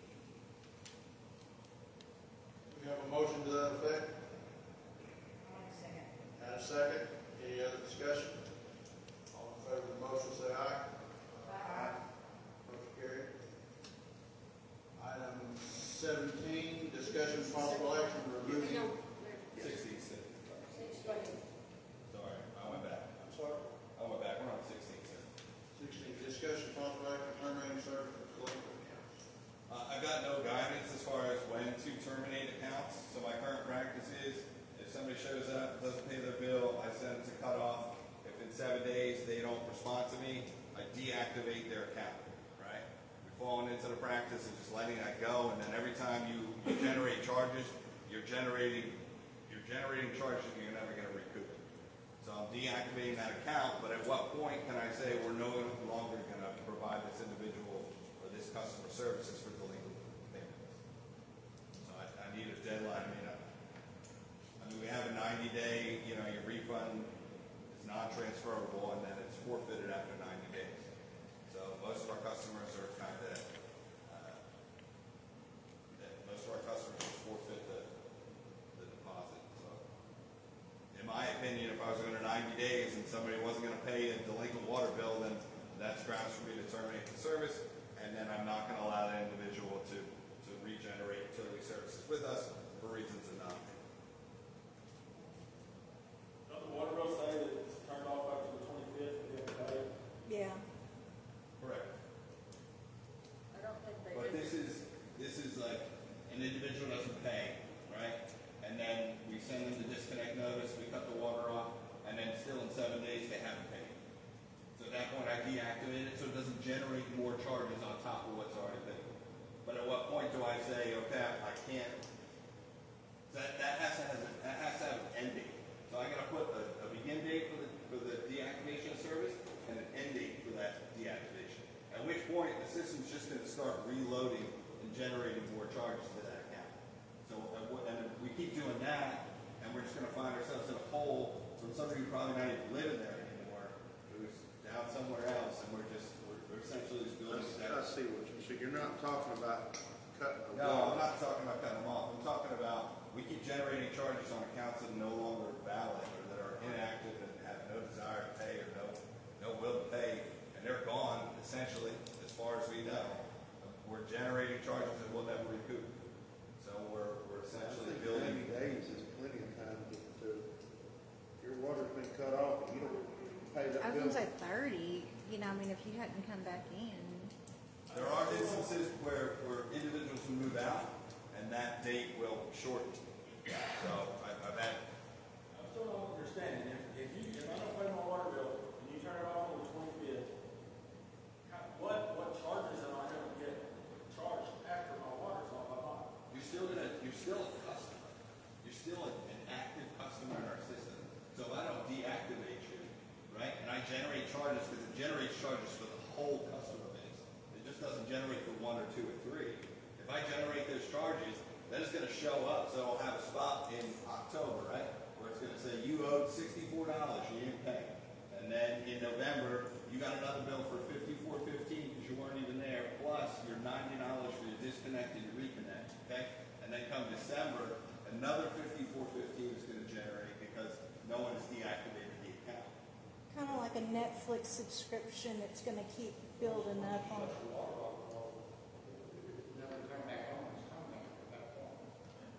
That's not been the case that I've seen. And I don't have any guidance as far as what I should do, so that's why I bring it here. What do we do? Do I shut it off, deactivate the account, and then in 30 days, 90 days, just go ahead and say, we terminate service, we're no longer going to have this customer? So after they don't pay their bill and you turn it off, how many days later? Within 7 days, I will deactivate the account. No, when do you turn the water off? They don't pay their bill, when do you turn the water off? It's due on the 10th and it's cut off on the 25th. On the 25th So is cut off. 15 days later. Yes. So 25th is cut off date. If I don't receive anything by the 2nd or the 3rd of the following month, then I'll deactivate the account. It won't generate any more charges. But at what point do I say you're no longer a customer, now I can terminate the service and write off the delinquent amount? So if he waits 90 days, then he's gonna have the cutoff fees, the bill, and then another $54.15 for the minimum charge, and then another $54.15 for the minimum charge, and they may only have an $800. Yeah, and I don't have to do that. I can deactivate where it's not going to generate the charges, but I need to know because I have a service start date and an end date. And then if I don't do something within that time frame or fix that, then it's just going to add more charges later on. When does it regenerate? My understanding that if they reach that point that it cuts it off, if we reach this termination standpoint, and somebody comes back in and says, you know what, I left and didn't pay my bill, what have you, I want to come back and do this, but they have to start the process all over of Absolutely. applying and putting the deposits down. And I think we have something in the ordinance that says we don't provide services for people with delinquent accounts. So But if they paid that delinquent account up, they wouldn't be delinquent then. Well, they have to pay that delinquent account, or they can't get their water turned back on. You know that. Even if they haven't reached that end. So basically, you're asking, at what point do we go from a delinquent account, if they don't have an account, can't get an account? essentially. What's the time frame? Because I just don't have any guidance. I can shut off water, I can deactivate the account, but, I mean, if I don't terminate the service entirely, write off whatever delinquent account is in the system, then it's just gonna keep trying to generate charges. At what point do you turn it to I deactivate it after 7 days, so it won't generate any more charges. But when I put 7 that days in, after it's been 7 turned days off? after it's been cut off. But I need, when I deactivate that, I have to put a start date to that deactivation and an end date to that deactivation. So, that'll never even be cut off. It won't generate any more charges. We'll send somebody out there to pick up the volume. Yes, ma'am. When it's cut off and deactivated, then if they want water again, they have to pay another deposit? Correct. As long as, if it's been terminated. So he's saying the bills are due on the 25th. We got 7 days to pay it, it's turned off. He's asking after that point, it's when he shut off the account altogether. So I think it is bad to pay it, if they pay the kind of payment on it by the 25th, the next month, the next water bill's due. Why not just turn off the whole thing in? Water bills are due on the 10th. On the 10th, they're not on the 25th. The 25th is when there's a turn-off day, a cut-off day. So what he's saying is if we cut it off on, say, the 25th of October, and you haven't paid by the 25th of November, terminate then, so that will be, A 45 day. well, Would it not? I think if they're not paid by the 10th, it's due on the 10th, it's not, all that hasn't happened by the 10th of the next month. That seems reasonable to me, that would be a time for me to terminate that person's. Actually, the way that's set up, is pay by the 10th, then there will be a penalty after that. That's correct. By the 10th. And until through the 25th pay, not paid by top on the 5th, then the close it off about there. The 26th is shut off. And then, at your turn off days and stuff like that. After that point, next month, they have to come in, it's paid. Why is it terminated after 30 days?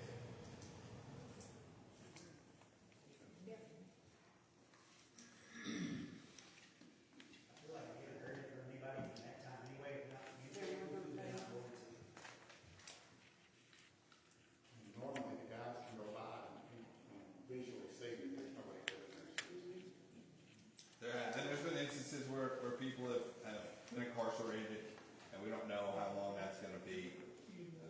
Just the reality of the situation. So 30 days. You guys have to pass a motion to. I'll make a motion to terminate after 30 days from delinquent accounts.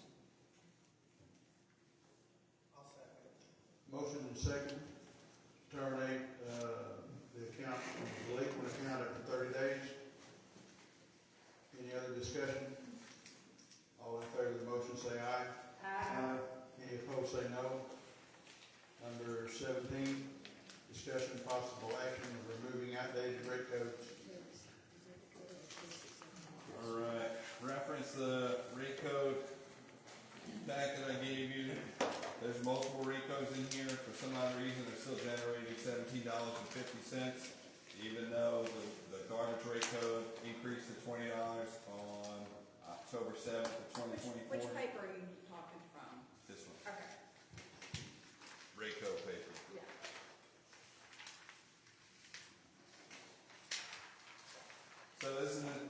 essentially removing the rate codes as much as adjusting them. I need to adjust all the ones you see highlighted on page 1 and page 2 and adjust them to $20 to round them up and be in line with our current policy.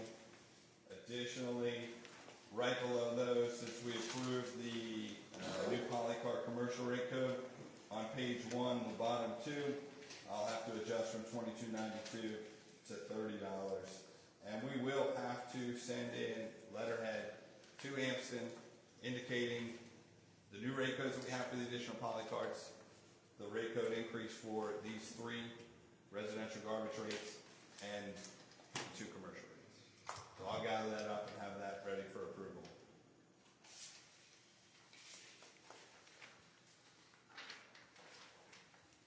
So you just need us to make a motion to allow you to get that ready for us? Correct. Okay. I make a motion, we allow him to get the letter ready, for us to approve at the next meeting, to remove showing the rate codes that need to be deleted and changed, and in preparation for us to pass that and send it to Hampton. I will say, if we don't approve it until next month, then those garbage rate codes are going to stay the same through November. So the first change will be December 1. Because we're going to generate charges hopefully by the end of the month, this month, right after cutoffs. And then we won't see those rate code increases until December 1, since the charges will already be generated. Kind of fell into that problem this month as well. All the changes, have we raised the rate on the water? No, not that I know of. Okay. I'll second. Motion and seconded, to remove the outdated rate codes and make the corrections given into Aspen. And did I understand the motion to say by the next meeting? That letter for Anson will be provided by the next meeting, but we'll have to tell the customer base that the rate code changes won't come into effect until December 1. So if we wait that long, we'll have already generated charges for November. All right, we have a motion to that effect and a second. Any other discussion? All in favor of the motion say aye. Aye. And motion carried. I'm sorry, any opposed say no. Motion carried. Dakota seconded. Thank you. All right. Item 18, discussion of possible action on Chris Group contract dated 1/29/2024, procedural issues, statutory authority of mayor. There needs to be an executive session, consultation with attorney. There's some confidential information contained in the memo that cannot be disclosed to the public without judge's order. All right, I'll make a motion, we go into executive session.